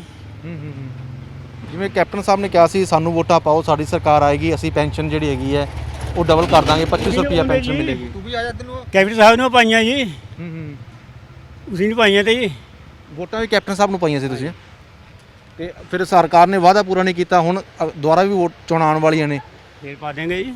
ਫਿਰ ਕਿਹਨੂੰ ਵੋਟ ਪਾਓਗੇ ਹੁਣ? ਉਹ ਮਾਝੀ ਗੇੜ ਪਾਉਂਗੇ ਜੀ, ਜਿਹੜੇ ਸਾਰੇ ਕੋਈ ਗਰੀਬ ਦੇ ਹੱਕ ਮੈਂ ਰਹੂੰਗਾ ਉਹਨੂੰ ਪਾਉਂਗੇ ਜੀ। ਹੁਣ ਸਾਰਿਆਂ ਨੇ ਅਸੀਂ ਰੇਹੜੀ ਪਾਉਂਦੇ ਆ, 20-30 ਰੁਪਏ ਕਮਾਉਂਦੇ ਜੀ। ਅੱਜ ਕੱਲ੍ਹ ਕਬੀਲਦਾਰੀ ਮਾ ਸਭ ਲੱਗਣੇ ਤੇ ਕਿਆ ਹੁੰਦੇ ਜੀ, ਕਿਆ ਹੁੰਦੇ ਜੀ, ਗਰੀਬਾਂ ਦਾ ਜੋੜ ਕੇ ਖਾਂਦੇ ਜੀ। ਤੇ ਤੁਸੀਂ ਇਸ ਉਮਰ 'ਚ ਕੰਮ ਕਰ ਰਹੇ ਹੋ, ਘਰ ਦੇ ਵਿੱਚ ਹੋਰ ਕੌਣ ਕੌਣ ਜੀ ਤੁਹਾਡੇ? ਹੋਰ ਸਭ ਅਲੱਗ-ਅਲੱਗ ਹੈ ਜੀ, ਇਕੱਲੇ ਹੀ ਮੈਂ। ਸਭ ਅਲੱਗ-ਅਲੱਗ ਹੈਗੇ ਆ। ਤੇ ਸਰਕਾਰਾਂ ਨੂੰ ਕੀ ਅਪੀਲ ਕਰਨਾ ਚਾਹੁੰਦੇ ਹੋ ਕਿ ਇਸ ਉਮਰ ਦੇ ਵਿੱਚ ਬਜ਼ੁਰਗਾਂ ਨੂੰ ਸਾਂਭਿਆ ਜਾਣਾ ਚਾਹੀਦਾ? ਸਾਰੀ ਜ਼ਿੰਦਗੀ ਬਜ਼ੁਰਗ ਕੰਮ ਕਰਦੇ ਨੇ, ਮਿਹਨਤਾਂ ਕਰਦੇ ਨੇ, ਸਮਾਜ ਵਿੱਚ ਆਪਦਾ ਬਣਦਾ ਯੋਗਦਾਨ ਪਾਉਂਦੇ ਨੇ। ਬਸ ਇਹ ਟਾਈਮ ਕੱਟੀਦਾ ਜੀ, ਖਬਰੇ ਕਦ ਅੱਖਾਂ ਬੀਜਣੀਆਂ ਜੀ, ਕੋਈ ਟਾਈਮ ਨਹੀਂ ਮਾੜੇ ਦਾ ਪਤਾ ਜੀ। ਹੁਣ ਉਹਦੇ ਗਾਹਾਂ ਪਤਾ ਨਹੀਂ ਕਿਆ ਹੋ ਜਾਣਾ ਜੀ। ਜਵਾਨੀ ਵੇਲੇ ਵੀ ਤੁਸੀਂ ਸਖਤ ਮਿਹਨਤ ਕੀਤੀ, ਬੁਢਾਪੇ 'ਚ ਵੀ ਸਖਤ ਮਿਹਨਤ ਕਰ ਰਹੇ ਹੋ ਕਰ ਤੁਸੀਂ। ਰਹੇ ਜੀ। ਸਰਕਾਰਾਂ ਨਾਲ ਗਿਲਾ ਹੈਗਾ ਤੁਹਾਨੂੰ? ਹੈ ਸਾਡੇ ਜਿਹੜੀ ਕੋਈ ਵੀ ਸਰਕਾਰ ਉਹ ਖਾਣੇ ਪਰ ਆ ਜੀ, ਅਕਾਲੀ ਆ ਜਾਓ, ਕਾਂਗਰਸੀ ਆ ਜਾਓ, ਕੋਈ ਵੀ ਆ ਜਾਓ, ਖਾਣੇ ਪਰ। ਗਰੀਬ ਨੂੰ ਕੁਛ ਨਹੀਂ ਮਿਲਦਾ। 750 ਮਿਲਦਾ, 1200 ਮੇਰੇ ਰੇਹੜੀ ਪਰ ਲੱਗ ਦਿੰਦਾ ਜੀ। ਜਿਹੜਾ ਕਿੱਤਾ ਜੀ ਆ ਰੁਜ਼ਗਾਰ ਆ ਜੀ, ਮੈਂ ਆਪਣਾ ਮੂੰਹ ਆਂਦਾ ਜੀ ਇਹ ਪਰ ਕਰਦਾ ਜੀ। ਤੇ ਕਿੰਨੇ ਵਜੇ ਸਵੇਰੇ ਨਿਕਲਦੇ ਹੋ ਕੰਮ ਕਾਜ ਤੇ? ਵਜੇ ਬੁਝੇ ਦਾ ਹੁਣ ਕੋਈ ਗੇੜ ਆ ਗਿਆ, ਲੋਕਡਾਊਨ ਮਾ ਤਾਂ ਕੰਮ ਡਾਊਨ ਹੀ ਤਾਂ ਜੀ। ਤੇ ਲੋਕਡਾਊਨ ਦੇ ਵਿੱਚ ਪੈਨਸ਼ਨ ਪੁਨਸ਼ਨ ਆਉਂਦੀ ਰਹੀ, ਰਾਸ਼ਨ ਰੂਸ਼ਨ? ਆਉਂਦੇ ਰਾਸ਼ਨ ਕੋਈ ਨਹੀਂ ਆਇਆ ਜੀ, ਪੈਨਸ਼ਨ ਆਉਂਦੀ ਰਹੀ। ਪੈਨਸ਼ਨ ਆਉਂਦੀ ਰਹੀ, ਪਰ ਉਹਦੇ ਨਾਲ ਗੁਜ਼ਾਰਾ ਨਹੀਂ ਹੁੰਦਾ ਨਾ। ਗੁਜ਼ਾਰਾ ਨਹੀਂ। ਕਿੰਨੀ ਕੁ ਪੈਨਸ਼ਨ ਚਾਹੁੰਦੇ ਹੋ ਤੁਸੀਂ? ਬਜ਼ੁਰਗਾਂ ਨੂੰ ਘੱਟੋ ਘੱਟ ਸਰਕਾਰ ਨੂੰ ਇੰਨੀ ਪੈਨਸ਼ਨ ਦੇਣੀ ਚਾਹੀਦੀ ਹੈ ਤਾਂ ਜੋ ਜਿਹੜਾ ਬੁਢਾਪਾ ਹੈਗਾ ਉਹ ਸੋਹਣਾ ਢੰਗ ਨਾਲ ਨਿਕਲ ਸਕੇ। ਚਲੋ ਜੀ, ਅੱਜ ਤਾਂ ਕਹਿੰਦੇ ਵੀ ਜਿੰਨੇ ਅੱਜ ਤਾਂ ਅਸੀਂ ਸ਼ੁਕਰ ਕਰਦੇ ਵੀ ਇਹੀ ਮਿਲੀ ਜਾਵੇ, ਇਹੀ ਮਿਲੀ ਜਾਵੇ, ਇਹ ਸ਼ੁਕਰ ਆ ਜੀ। ਫਿਰ ਵੀ ਸਾਡਾ ਗੁਜ਼ਾਰਾ, ਅਸੀਂ ਮੈਂ ਕੋਈ ਐਬ ਨਹੀਂ ਲਾਇਆ ਹੋਇਆ ਜੀ, ਨਾ ਦਾਰੂ ਦਾ ਨਾ ਕਿਸੇ ਚੀਜ਼ ਦਾ। ਸਵੇਰੇ 4 ਰੋਟੀ ਖਾਣੀ ਬਸ। ਆਪਣਾ ਸਵੇਰੇ ਧਾਤੀ ਨੇ ਸ਼ਿਕਾਰੀ ਦੀ ਬਾਹਰ ਨਿਕਲਿਆ ਸੀ। ਹੁਣ ਰਾਸ਼ਨ ਮਿਲਦਾ, ਰਾਸ਼ਨ ਵੀ ਚੰਗਿਆਂ ਨੇ ਮਿਲਦਾ ਜੀ। ਅੱਜ ਕੱਲ੍ਹ ਫਰਮੈਸ਼ਾਂ ਪੂਰੀਆਂ ਹੁੰਦੀਆਂ ਜੀ। ਨਹੀਂ ਜਿਵੇਂ ਖੈਰ ਤੁਸੀਂ ਤਾਂ ਮਿਹਨਤ ਕਰ ਰਹੇ ਹੋ, ਹਾਲੇ ਹੱਥ ਪੈਰ ਠੀਕ ਨੇ, ਕੰਮ ਵੀ ਕਰ ਰਹੇ ਹੋ। ਹੋਰ ਬਹੁਤ ਸਾਰੇ ਬਜ਼ੁਰਗ ਹੈਗੇ ਨੇ ਜਿਹੜੇ ਕਾਫੀ ਬਜ਼ੁਰਗ ਹੋ ਚੁੱਕੇ ਨੇ, ਹੱਥ ਪੈਰ ਉਹ ਤੰਗ ਨਾਲ ਮਿਹਨਤ ਨਹੀਂ ਕਰ ਸਕਦੇ ਨਾ। ਕੀ ਚਾਹੁੰਦੇ ਹੋ ਕਿ ਸਰਕਾਰਾਂ ਨੂੰ ਕੀ ਧਿਆਨ ਦੇਣਾ ਚਾਹੀਦਾ ਕਿ ਘੱਟੋ ਘੱਟ ਕਿੰਨੀ ਕੁ ਪੈਨਸ਼ਨ ਹੋਵੇ ਕਿ ਬਜ਼ੁਰਗਾਂ ਨੂੰ ਬੁਢਾਪੇ ਵਿੱਚ ਆ ਕੇ ਕਿਸੇ ਅੱਗੇ ਹੱਥ ਨਾ ਫੈਲਾਉਣਾ ਪਵੇ? ਜੀ ਉਹਨਾਂ ਨੂੰ ਚਾਹੀਦਾ, ਸਾਨੂੰ ਤਾਂ ਕੋਈ ਚਾਹੀਦਾ ਜੀ। ਅੱਜ ਤਾਂ ਸੱਤ ਵੋਟ ਲੈ ਜਾਂਦੇ ਅਗਲੇ, ਵਾਅਦੇ ਕਹਿੰਦੇ ਵਾਅਦੇ ਕਰੂੰਗੇ ਪੂਰੇ, ਤੁਹਾਡੇ ਹੁੰਦੇ ਹੈ ਨਹੀਂ। ਇਹ ਤੇ ਪਰ ਕੁਛ ਨਹੀਂ ਜਾਂਦਾ ਜੀ। ਜਿਵੇਂ ਜਿਹੜਾ ਵੀ ਸਿਆਸਤਦਾਨ ਤੁਸੀਂ ਜਿਤਾ ਕੇ ਭੇਜਦੇ ਹੋ, ਉਹ ਵਿਧਾਇਕ ਬਣ ਗਿਆ ਜਾਂ MP ਬਣ ਗਿਆ, ਜਦੋਂ ਵੀ ਉਹ ਜਿੰਨੀ ਵਾਰੀ ਵਿਧਾਇਕ ਬਣਦਾ ਉਨੀ ਵਾਰੀ ਉਹਦੀ ਜਿਹੜੀ ਪੈਨਸ਼ਨ ਵੀ ਹੁੰਦੀ ਨਾਲ ਇਨਕਰੀਜ਼ ਹੁੰਦੀ ਜਾਂਦੀ, ਵੱਧਦੀ ਜਾਂਦੀ ਹੈ ਪੈਨਸ਼ਨ ਉਹਨਾਂ ਦੀ। ਪਰ ਆਮ ਬੰਦੇ ਨੂੰ ਕੋਈ ਧਿਆਨ ਨਹੀਂ ਦਿੱਤਾ ਜਾਂਦਾ ਹੈ ਨਾ। ਤੇ ਇਸ ਵਾਰ ਤੁਸੀਂ ਕਹਿ ਰਹੇ ਹੋ ਕਿ ਇਸ ਵਾਰ ਵੋਟ ਤੁਸੀਂ ਆਪਣੀ ਤਸੱਲੀ ਨਾਲ ਪਾਓਗੇ, ਤੁਸੀਂ ਲਾਰਿਆਂ ਦੇ ਵਿੱਚ ਨਹੀਂ ਆਓਗੇ। ਤੁਹਾਨੂੰ ਕੀ ਲੱਗਦਾ ਹੈ ਕਿ ਤੁਸੀਂ ਅਕਾਲੀ ਦਲ ਨੂੰ ਵੀ ਕਹਿ ਰਹੇ ਹੋ ਕਿ ਉਹਨਾਂ ਨੇ ਵੀ ਕੁਝ ਨਹੀਂ ਕੀਤਾ, ਕਾਂਗਰਸ ਨੂੰ ਵੀ ਨਹੀਂ ਕੁਝ ਕੀਤਾ, ਕੀ ਕਿਹੜੀ ਪਾਰਟੀ ਕਰ ਸਕਦੀ ਹੈ? ਕੋਈ ਨਹੀਂ ਚਾਹੀਦੀ ਜੀ, ਪਾਰਟੀਆਂ ਸਾਰੀਆਂ ਇੱਕੋ ਆ। ਇਹ ਗਰੀਬਾਂ ਨੂੰ ਬਸ ਗਰੀਬਾਂ ਪਾ ਖਾਣੇ ਪਰ ਗਰੀਬਾਂ ਨੂੰ ਖਾਂਦੇ ਜੀ ਸਭ ਇੱਕ ਜੇ ਸਾਡੇ ਪੌੜੇ ਪੋਏ ਜੀ ਇਹਨਾਂ ਨੇ। ਸਭ ਇੱਕ ਆ ਜੀ ਇਹ। ਪਿੱਛੇ ਹੁਣ ਵੀ ਅਸੀਂ ਫਿਰ ਵੀ ਕਹਿੰਦੇ ਵੀ ਸਾਨੂੰ 750 ਮਿਲਦਾ, ਧਰਤੀ ਨੇ ਸ਼ਿਕਾਰ ਕੇ ਖਾਈਦਾ ਜੀ। ਨਹੀਂ ਪਹਿਲੇ ਬਾਲੇ ਦੇ ਟਾਈਮ ਆ ਉਹ 500 ਰੁਪਇਆ ਮਿਲਦਾ ਤਾ ਫਿਰ ਇਹਦਾ ਕੋਈ ਖਰਚਾ ਕਰਨਾ, ਕੋਈ ਡਾਕਟਰ ਕੋਲ ਵੀ ਜਾਣਾ ਪੈਂਦਾ ਜੀ, ਦਵਾ ਬੂਟੀ ਦੇਖਣੀ ਪੈਂਦੀ ਜੀ, ਕਈ ਪਾਸੇ ਸੋਚਣਾ ਪੈਂਦਾ ਜੀ। ਅੱਜ ਕੱਲ੍ਹ ਮਹਿੰਗਾਈ 100 ਰੁਪਏ ਕੋਲ ਬੰਦਾ ਰੋਟੀ ਨਹੀਂ ਖਾ ਸਕਦਾ ਜੀ। 100 ਕੇ ਰੋਟੀ ਨਹੀਂ ਖਾਂਦਾ ਜੀ, ਗੁਜ਼ਾਰਾ ਨਹੀਂ ਹੁੰਦਾ ਜੀ। ਨਹੀਂ ਹੁੰਦਾ ਗੁਜ਼ਾਰਾ ਬਿਲਕੁਲ। ਮਤਲਬ ਘੱਟੋ ਘੱਟ ਜਿਹੜੀ ਪੈਨਸ਼ਨ ਹੈ 3000 ਰੁਪਏ ਹੋਣੀ ਚਾਹੀਦੀ ਹੈ। ਹੁਣ ਤਾਂ ਚਾਹੀਦੀ ਜੀ, ਕਰਨੀ ਨਹੀਂ ਜੀ, ਕਰਦਾ ਤਾਂ ਕੋਈ ਨਹੀਂ ਜੀ। ਕਦੇ ਕੋਈ ਗਿਲਾ ਹੈਗਾ ਤੁਹਾਨੂੰ ਜ਼ਿੰਦਗੀ ਤੋਂ ਵੀ ਗਿਲਾ ਹੋਵੇ ਕਿ ਆ ਤਾਂ ਜ਼ਿੰਦਗੀ ਮਤਲਬ ਕਿ ਇਦਾਂ ਨਹੀਂ ਹੋਣਾ ਚਾਹੀਦਾ ਸੀ, ਕੁਝ ਗਿਲਾ? ਸਾਡੇ ਜਾਤੇ ਬਣ ਗਏ ਜੀ, ਕਾਂਗਰਸ ਨੇ ਵੋਟਾਂ ਪਾਈਆਂ ਜੀ, ਜਾਤੇ ਬਣੇ, ਸਾਡਾ ਕੁਝ ਨਹੀਂ ਹੋਇਆ ਜੀ। ਐਸੀ ਜਿਹੜੀਆਂ ਪੰਚਾਇਤਾਂ ਬਣਦੀਆਂ ਸਭ ਖਾਣੇ ਪਰ ਹੈ। ਮੇਰੇ ਕੋਲ ਜੀ 3 ਖਾਣਾ ਜੀ ਕੱਚੇ, ਮੈਂ ਉਹਨਾਂ ਨੂੰ ਕਹਿ ਰਿਹਾ ਵੀ ਮੇਰੇ ਬਾਲੇ ਲਟਕਦੇ ਜੀ, ਲੋਨ ਦੇ ਦਿਓ ਮਾੜਾ ਮੋਟਾ, ਕਹਿੰਦੇ ਮਿਲਣਾ ਨਹੀਂ। ਜੀ ਬਿਲਕੁਲ। ਤੁਸੀਂ ਦੇਖ ਰਹੇ ਹੋ ਕਿ ਇਹ ਸਾਡੇ ਦੇਸ਼ ਦੇ ਬਜ਼ੁਰਗ ਇੰਨੀ ਉਮਰ ਹੋ ਚੁੱਕੀ ਹੈ ਤੇ ਹਾਲੇ ਵੀ ਮਿਹਨਤ ਕਰ ਰਹੇ ਨੇ, ਰਿਕਸ਼ਾ ਚਲਾ ਰਹੇ ਨੇ। ਬਹੁਤ ਸਾਰੇ ਦੇਸ਼ਾਂ ਨੇ ਬਜ਼ੁਰਗਾਂ ਵਾਸਤੇ ਸੁੱਖ ਸਹੂਲਤਾਂ ਲਈ ਕਦਮ ਚੁੱਕੇ ਨੇ, ਪੈਨਸ਼ਨਾਂ ਉਹਨਾਂ ਨੂੰ ਐਲਾਨੀਆਂ ਹੋਈਆਂ ਨੇ ਤਾਂ ਜੋ ਉਹਨਾਂ ਦਾ ਜਿਹੜਾ ਬੁਢਾਪਾ ਹੈਗਾ ਉਹ ਸੁਹਾਵਣੇ ਢੰਗ ਨਾਲ ਨਿਕਲ ਸਕੇ। ਪਰ ਸਾਰੀ ਜ਼ਿੰਦਗੀ ਜਵਾਨੀ ਵੇਲੇ ਵੀ ਇਹਨਾਂ ਨੇ ਮਿਹਨਤ ਕੀਤੀ ਹੈ ਤੇ ਹੁਣ ਬੁਢਾਪੇ ਵੇਲੇ ਵੀ ਇਹਨਾਂ ਨੂੰ ਮਿਹਨਤ ਕਰਨੀ ਪੈ ਰਹੀ ਹੈ। ਇੰਨੀ ਧੁੱਪ ਦੇ ਵਿੱਚ ਵੀ ਇਹ ਢੋਆ ਢੁਆਈ ਦਾ ਕੰਮ ਕਰ ਰਹੇ ਨੇ ਤੇ ਸਰਕਾਰਾਂ ਦਾ ਕਹਿਣਾ ਹੈ ਕਿ ਉਹ ਬਜ਼ੁਰਗਾਂ ਵਾਸਤੇ ਪੈਨਸ਼ਨ ਦਾ ਪ੍ਰਬੰਧ ਕਰਨਗੀਆਂ, ਪਰ ਕਿੰਨੀ ਕੁ ਪੈਨਸ਼ਨ ਦੇ ਰਹੀਆਂ ਨੇ ਉਹ ਵੀ ਕਦੇ ਆਉਂਦੀ ਹੈ ਕਦੇ ਨਹੀਂ ਆਉਂਦੀ, ਕੋਈ ਭਰੋਸਾ ਹੀ ਨਹੀਂ ਹੈਗਾ। ਤੇ ਸਰਕਾਰਾਂ ਨੂੰ ਇਸ ਪਾਸੇ ਧਿਆਨ ਦੇਣ ਦੀ ਲੋੜ ਹੈਗੀ ਹੈ। ਹੋਰ ਵੀ ਤੁਹਾਨੂੰ ਤਸਵੀਰਾਂ ਦਿਖਾਵਾਂਗੇ। ਇਹ ਜਿਹੜੀ ਤਸਵੀਰ ਹੈਗੀ ਹੈ ਇਹ ਖਿਜ਼ਰਾਬਾਦ ਬਲਾਕ ਮਾਜਰੀ ਦੀ ਤਸਵੀਰ ਹੈਗੀ ਹੈ। ਸੋ ਅੱਗੇ ਵਧਦੇ ਹਾਂ। ਸੋ ਅਸੀਂ ਕਰਤਾਰਪੁਰ ਪਿੰਡ ਵਿੱਚ ਇਸ ਵੇਲੇ ਬੈਠੇ ਹੋਏ ਹਾਂ ਤੇ ਬੰਬੀ ਤੇ ਬਜ਼ੁਰਗ ਬੈਠੇ ਨੇ, ਉਹਨਾਂ ਨਾਲ ਗੱਲਾਂ ਬਾਤਾਂ ਕਰਾਂਗੇ। ਤੁਹਾਡਾ ਕੀ ਨਾਮ ਜੀ? ਸਰਜੀਤ ਸਿੰਘ ਜੀ। ਸਰਜੀਤ ਸਿੰਘ ਜੀ, ਮੈਂ ਤੁਹਾਡੇ ਤੋਂ ਜਾਣਨਾ ਚਾਹੁੰਦਾ ਕਿ ਬਜ਼ੁਰਗ ਸਾਰੀ ਜ਼ਿੰਦਗੀ ਮਿਹਨਤ ਕਰਦੇ ਨੇ, ਸਮਾਜ ਵਿੱਚ ਆਪਣਾ ਬਣਦਾ ਯੋਗਦਾਨ ਪਾਉਂਦੇ ਨੇ, ਬੁਢਾਪੇ ਦੇ ਵਿੱਚ ਆ ਕੇ ਉਹਨਾਂ ਨੂੰ ਉਮੀਦ ਹੁੰਦੀ ਹੈ ਬੱਚੇ ਸਾਂਭਣਗੇ, ਸਰਕਾਰਾਂ ਸਾਨੂੰ ਸਾਂਭਣਗੀਆਂ। ਬੁਢਾਪਾ ਪੈਨਸ਼ਨ ਸਰਕਾਰਾਂ ਕਹਿ ਰਹੀਆਂ ਅਸੀਂ ਦੇ ਰਹੇ ਹਾਂ ਬਜ਼ੁਰਗਾਂ ਨੂੰ, ਤੁਹਾਨੂੰ ਬੁਢਾਪਾ ਪੈਨਸ਼ਨ ਮਿਲਦੀ ਹੈ ਜੀ? ਨਹੀਂ ਮਿਲਦੀ ਜੀ। ਤੁਹਾਡੀ ਕਿੰਨੀ ਉਮਰ ਹੈਗੀ ਹੈ? 65 ਸਾਲ ਦੀ ਹੋਊਗੀ ਜੀ। 65 ਸਾਲ ਦੀ ਹੋਗੀ ਤੇ ਤੁਹਾਨੂੰ ਬੁਢਾਪਾ ਪੈਨਸ਼ਨ ਕਿਉਂ ਨਹੀਂ ਮਿਲ ਰਹੀ? ਕਿਆ ਪਤਾ ਜੀ, ਕਾਹਤੇ ਨਹੀਂ ਮੇਰੀ ਹੁਣ ਜੀ, ਕਾਹਦਾ ਲਿਖ ਲੁੱਕਾ ਹੀ ਨਹੀਂ ਦਿੱਤੇ ਉਹਨਾਂ, ਕਿ ਫਾਰਮ ਨਹੀਂ ਭਰਾਏ ਹੋਣੇ ਜੀ, ਅਸੀਂ ਅਨਪੜ੍ਹ ਬੰਦੇ ਹਾਂ। ਅੱਛਾ ਜੀ। ਤੇ ਇੱਥੇ ਕੋਈ ਸਰਵੇ ਕਰਨੀ ਆਉਂਦਾ ਕਿ ਬਜ਼ੁਰਗਾਂ ਨੂੰ, ਜਿਨ੍ਹਾਂ ਨੂੰ ਜਿਹੜੇ ਅਨਪੜ੍ਹ ਨੇ, ਜਿਹੜੇ ਕਾਗਜ਼ ਪੱਤਰ ਨਹੀਂ ਭਰ ਸਕਦੇ? ਹੋਰ ਹੈ ਜੀ, ਅਸੀਂ ਗਰਾਊਂਡਾਂ ਜਾਂਦੇ ਹੀ ਰਹਿੰਦੇ ਹੀ ਮੋਟਰ ਪਰ, ਜੇ ਆਲੇ ਗਰਾਊਂਡ ਆ ਲੈਣੇ ਉਹਨਾਂ ਨੇ। ਅੱਛਾ। ਹਾਂ, ਅਸੀਂ ਰਹਿੰਦੇ ਹੀ ਉਰੀ ਹਾਂ, ਸਵੇਰ ਤੇ ਨਾ ਸ਼ਾਮ ਨੂੰ ਜਾਣਾ 8-7 ਵਜੇ। ਅੱਛਾ। ਜੇ ਆਉਂਦੇ ਹੋ ਗਰਾਊਂਡਾਂ ਹੀ ਆਉਂਦੇ ਹੋਣਗੇ ਜੀ। ਤੇ ਇਸ ਉਮਰ ਦੇ ਵਿੱਚ ਤੁਹਾਨੂੰ ਕਿਹੜੀ ਮੁਸ਼ਕਲਾਂ ਦਾ ਸਾਹਮਣਾ ਕਰਨਾ ਪੈ ਰਿਹਾ ਹੈ? ਸਹੂਲਤਾਂ ਕੀ ਹੋਣੀਆਂ ਚਾਹੀਦੀਆਂ ਨੇ ਬਜ਼ੁਰਗਾਂ ਵਾਸਤੇ ਸਰਕਾਰ ਦੇ ਵੱਲੋਂ? ਸਹੂਲਤਾਂ ਜੀ ਹੁਣ ਸਾਰੀ ਚਾਹੀਦੀਆਂ, ਐਸ਼ ਚਾਹੀਦੀ ਸਾਨੂੰ, ਜੇ ਇੰਨੀ ਉਮਰ ਹੋ ਗਈ ਹੁਣ ਸਾਨੂੰ ਕੰਮ ਕਰਨਾ ਪੈਂਦਾ ਜੀ, ਜੇ ਸਾਡੇ ਪੱਲੇ ਨਹੀਂ ਕੋਈ ਪੈਂਦਾ। ਇਸ ਉਮਰ 'ਚ ਵੀ ਤੁਹਾਨੂੰ ਕੰਮ ਕਰਕੇ ਗੁਜ਼ਾਰਾ ਕਰਨਾ ਪੈ ਰਿਹਾ? ਹਾਂ, ਗੁਜ਼ਾਰਾ ਕਰਨਾ ਪੈਂਦਾ ਜੀ ਕੰਮ ਕਰਕੇ, ਫਿਰ ਵੀ ਮਿਹਨਤ ਪੱਲੇ ਨਹੀਂ ਪੈ ਰਹੀ ਜੀ। ਤੇ ਹਸਪਤਾਲਾਂ ਵਿੱਚ ਜਾਂਦੇ ਹੋ ਤਾਂ ਉੱਥੇ ਇਲਾਜ ਫ੍ਰੀ ਹੁੰਦਾ ਜਾਂ ਉੱਥੇ ਵੀ ਪੈਸੇ ਲੱਗਦੇ ਨੇ? ਜੀ ਉੱਥੇ ਪੈਸੇ ਲੱਗਦੇ ਜੀ। ਅੱਛਾ। ਤੇ ਇਸ ਉਮਰ ਦੇ ਵਿੱਚ ਕੰਮਕਾਜ ਤੁਸੀਂ ਕਰ ਰਹੇ ਹੋ, ਹਸਪਤਾਲਾਂ 'ਚ ਪੈਸੇ ਲੱਗਦੇ ਨੇ, ਬੱਸਾਂ ਦੇ ਵੀ ਟਿਕਟਾਂ ਦੇ ਪੈਸੇ ਲੱਗਦੇ, ਸਰਕਾਰਾਂ ਤੋਂ ਕੀ ਮੰਗ ਹੈ ਤੁਹਾਡੀ? ਸਰਕਾਰਾਂ ਤੇ ਆਈ ਜੀ, ਸਿਆਣੇ ਬੰਦੇ ਨੂੰ ਫ੍ਰੀ ਚਾਹੀਦਾ ਜੀ ਸਭ ਕੁਝ, ਤੇ ਪੈਨਸ਼ਨ ਵੀ ਚਾਹੀਦੀ ਮਾੜੀ ਮੋਟੀ ਜੀ। ਸੋ ਤੁਸੀਂ ਦੇਖ ਰਹੇ ਹੋ ਕਿ ਬਹੁਤ ਸਾਰੇ ਬਜ਼ੁਰਗਾਂ ਦਾ ਇਹ ਵੀ ਕਹਿਣਾ ਹੈਗਾ ਕਿ ਜਿਹੜੇ ਬਜ਼ੁਰਗ ਪੜ੍ਹੇ ਲਿਖੇ ਨਹੀਂ ਹੈਗੇ, ਜਿਨ੍ਹਾਂ ਨੂੰ ਨਹੀਂ ਪਤਾ ਕਿ ਫਾਰਮ ਕਿਵੇਂ ਭਰਨੇ ਨੇ, ਤੇ ਉਹਨਾਂ ਨੂੰ ਇੱਥੇ ਕੋਈ ਗਾਈਡ ਕਰਨ ਨਹੀਂ ਆਉਂਦਾ। ਤੇ ਦੂਜੇ ਪਾਸੇ ਸਰਕਾਰਾਂ ਕਹਿੰਦੀਆਂ ਨਹੀਂ ਜੀ ਅਸੀਂ ਬਜ਼ੁਰਗਾਂ ਨੂੰ ਸਾਂਭ ਰਹੇ ਹਾਂ। ਸੋ ਹੋਰ ਵੀ ਜਿਹੜੀ ਤਸਵੀਰਾਂ ਆਈਆਂ ਨੇ ਉਹ ਤੁਹਾਨੂੰ ਦਿਖਾਉਂਦੇ ਹਾਂ, ਆਓ ਚੱਲਦੇ ਹਾਂ। ਸੋ ਇਸ ਵੇਲੇ ਅਸੀਂ ਮੋਹਾਲੀ ਦੇ ਪਿੰਡ ਮਾਣਕਪੁਰ ਸ਼ਰੀਫ ਪਹੁੰਚ ਚੁੱਕੇ ਹਾਂ। ਬਜ਼ੁਰਗ ਬੈਠੇ ਨੇ, ਉਹਨਾਂ ਨਾਲ ਗੱਲਾਂ ਬਾਤਾਂ ਕਰਾਂਗੇ ਕਿ ਪੈਨਸ਼ਨਾਂ ਦਾ ਕੀ ਹਾਲ ਚਾਲ ਹੈ। ਸਤਿ ਸ਼੍ਰੀ ਅਕਾਲ, ਤੁਹਾਡਾ ਕੀ ਨਾਮ ਜੀ? ਕੁਲਵੰਤ ਸਿੰਘ। ਅੱਛਾ, ਤੁਹਾਨੂੰ ਪੈਨਸ਼ਨ ਆ ਰਹੀ ਹੈ ਜੀ? ਨਹੀਂ ਜੀ। ਕੀ ਕਾਰਨ ਪੈਨਸ਼ਨ ਕਿਉਂ ਨਹੀਂ ਆ ਰਹੀ? ਕਿੰਨੀ ਉਮਰ ਤੁਹਾਡੀ? ਉਮਰ ਘੱਟ ਦੱਸਦੇ, ਪਰ ਤੁਹਾਡੀ ਦਾੜੀ ਤੋਂ ਲੱਗ ਰਿਹਾ, ਮੁੱਛਾਂ ਤੋਂ ਲੱਗ ਰਿਹਾ, ਉਮਰ ਤਾਂ ਤੁਹਾਡੀ ਚੰਗੀ। ਕਿੰਨੀ ਉਮਰ ਹੈ ਤੁਹਾਡੀ? ਸਾਡੇ ਤਾਂ 65 ਦੇ ਬਣਦੀ ਹੈ, ਸਾਡੇ ਤਾਂ ਕਹਿੰਦੇ 50 ਹਾਂ। ਉਹ ਜਿਹੜੇ ਆਧਾਰ ਕਾਰਡ ਮੈਂ ਘੱਟ ਵੱਧ ਕਰੀ ਵੀ ਇਹਨਾਂ ਨੇ। ਆਧਾਰ ਕਾਰਡ ਘੱਟ ਵੱਧ ਕੀਤੀ ਹੈ ਤੇ ਸਕੂਲਾਂ ਦੇ ਸਰਟੀਫਿਕੇਟ 'ਚ ਠੀਕ ਹੈ? ਉਹ ਨਹੀਂ ਪੜ੍ਹੇ ਹੀ ਨਹੀਂ ਹੈਗੇ, ਸਾਡਾ ਬਜ਼ੁਰਗ ਗੁਜ਼ਰ ਗਏ ਤੇ। ਅੱਛਾ। ਹਾਂ, 10 ਰੁਪਏ ਮਹੀਨੇ ਪਤਾ ਨੌਕਰੀ ਕਰੀ ਸੀ। ਮਤਲਬ ਕਾਗਜ਼ਾਂ ਦੇ ਅੱਜ ਵੀ ਤੁਸੀਂ ਨੌਜਵਾਨ ਹੋ। ਹਾਂ, ਸਹੀ ਗੱਲ ਹੈ। ਖੈਰ, ਤੁਸੀਂ ਪਿੰਡ ਦੇ ਸਰਪੰਚ ਨਾਲ ਗੱਲ ਕੀਤੀ ਕਿ ਭਾਈ ਮੇਰੀ ਉਮਰ ਜ਼ਿਆਦਾ ਹੈਗੀ ਹੈ? ਕੋਈ ਨਹੀਂ ਹੁੰਦਾ, ਇਹ ਬਣਦਾ ਕੁਝ ਨਹੀਂ ਬਣਦਾ, ਕੋਈ ਸਰਕਾਰ ਨਹੀਂ ਪੁੱਛਦੀ, ਕੋਈ ਨਹੀਂ ਪੁੱਛਦੀ।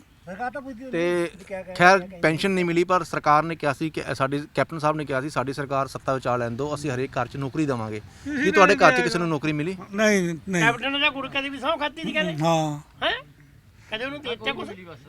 ਕਿਸੇ ਤੁਹਾਡਾ ਕੀ ਨਾਮ ਜੀ? ਜੰਮਾ ਸਿੰਘ। ਅੱਛਾ, ਤੇ ਤੁਹਾਡੀ ਤਾਂ ਉਮਰ ਵੀ ਕਾਫੀ ਲੱਗ ਰਹੀ ਹੈ ਤੇ ਪੈਨਸ਼ਨ ਆ ਰਹੀ ਹੈ ਜੀ? ਹਾਂਜੀ ਆਉਂਦੇ 750 750 ਰੁਪਏ ਆ ਰਹੀ ਹੈ ਤੇ ਸਰਕਾਰ ਤਾਂ ਕਹਿੰਦੀ ਅਸੀਂ ਅਸੀਂ 2500 ਬਜ਼ੁਰਗਾਂ ਦੀ ਪੈਨਸ਼ਨ ਕਰ ਦੇਣੀ, ਵਧਾਈ ਨਹੀਂ ਪੈਨਸ਼ਨ ਇਹਨਾਂ ਨੇ। ਉਹ ਤੋਂ ਪਹਿਲਾਂ ਕਹਿੰਦੇ ਵੋਟਾਂ ਦੇ ਮੌਕੇ 2500 ਕਰੂੰਗੇ। ਹਾਂ ਵਧਾਈ ਹੈ ਨਹੀਂ। ਅੱਛਾ, ਤੇ ਇਹ ਜਿਹੜੀ ਪੈਨਸ਼ਨ ਆ ਰਹੀ ਹੈ ਇਹ ਬੈਂਕ ਖਾਤੇ 'ਚ ਆ ਰਹੀ ਹੈ, ਇਹਦੇ ਲਈ ਵੀ ਖੱਜਲ ਹੋਣਾ ਪੈਂਦਾ? ਨਹੀਂ ਬੈਂਕ ਚ ਆਉਂਦੇ। ਬੈਂਕ 'ਚ ਆਉਂਦੀ ਹੈ। ਅੱਛਾ, ਤੇ ਘਰ ਵਾਲੀ ਦੀ ਵੀ ਲੱਗੀ ਪੈਨਸ਼ਨ? ਹਾਂ ਹੈਗੀ ਜੀ, ਉਹ ਹੈ ਨਹੀਂ। ਅੱਛਾ, ਉਹ ਹੈ ਨਹੀਂ ਤੇ ਹਰੇਕ ਘਰ ਦੇ ਜਿਵੇਂ ਨੌਕਰੀ ਸਰਕਾਰ ਨੇ ਕਿਹਾ ਸੀਗਾ, ਨੌਕਰੀ ਕਿਸੇ ਨੂੰ ਨਹੀਂ ਮਿਲੀ। ਸਰਕਾਰ ਨੂੰ ਕੀ ਅਪੀਲ ਕਰਨਾ ਚਾਹੁੰਦੇ ਹੋ ਕਿ ਬਜ਼ੁਰਗਾਂ ਦਾ ਹੋਰ ਸਾਂਭ ਸੰਭਾਲ ਲਈ ਸਰਕਾਰ ਨੂੰ ਕੀ ਕਦਮ ਚੁੱਕਣੇ ਚਾਹੀਦੇ ਨੇ? ਹੋਰ ਸਾਨੂੰ ਕਿਹਾ ਕੁਝ ਨਹੀਂ ਮਿਲਦਾ ਹੈ। ਹੋਰ ਤਾਂ ਸਾਨੂੰ ਕੁਝ ਨਹੀਂ ਮਿਲਦਾ ਹੈ, ਆਹੀ ਹੈ 750 ਰੁਪਇਆ। ਤੇ ਹਸਪਤਾਲਾਂ ਵਿੱਚ ਜਿਵੇਂ ਤੁਸੀਂ ਚੈੱਕਅਪ ਕਰਾਉਣ ਲਈ ਜਾਂਦੇ ਹੋ, ਕੋਈ ਖਾਸ ਤੌਰ ਤੇ ਬਜ਼ੁਰਗਾਂ ਵਾਸਤੇ ਵਿਸ਼ੇਸ਼ ਸਹੂਲਤਾਂ ਮਿਲਦੀਆਂ ਨੇ ਕਿ ਉੱਥੇ ਸਭ ਤੋਂ ਪਹਿਲਾਂ ਉਹਨਾਂ ਦਾ ਟ੍ਰੀਟਮੈਂਟ ਹੋਏਗਾ, ਬਾਕੀਆਂ ਦਾ ਬਾਅਦ ਚ? ਨਾ ਉਹ ਨਹੀਂ ਮਿਲਦਾ। ਠੀਕ ਹੈ, ਸੋ ਹੋਰ ਵੀ ਬਜ਼ੁਰਗਾਂ ਨਾਲ ਗੱਲਬਾਤ ਕਰਾਂਗੇ। ਤੁਹਾਡਾ ਕੀ ਨਾਮ ਜੀ? ਗੁਰਮੀਤ ਸਿੰਘ। ਅੱਛਾ ਜੀ, ਤੇ ਤੁਹਾਡੀ ਉਮਰ ਕਿੰਨੀ ਹੈ ਜੀ?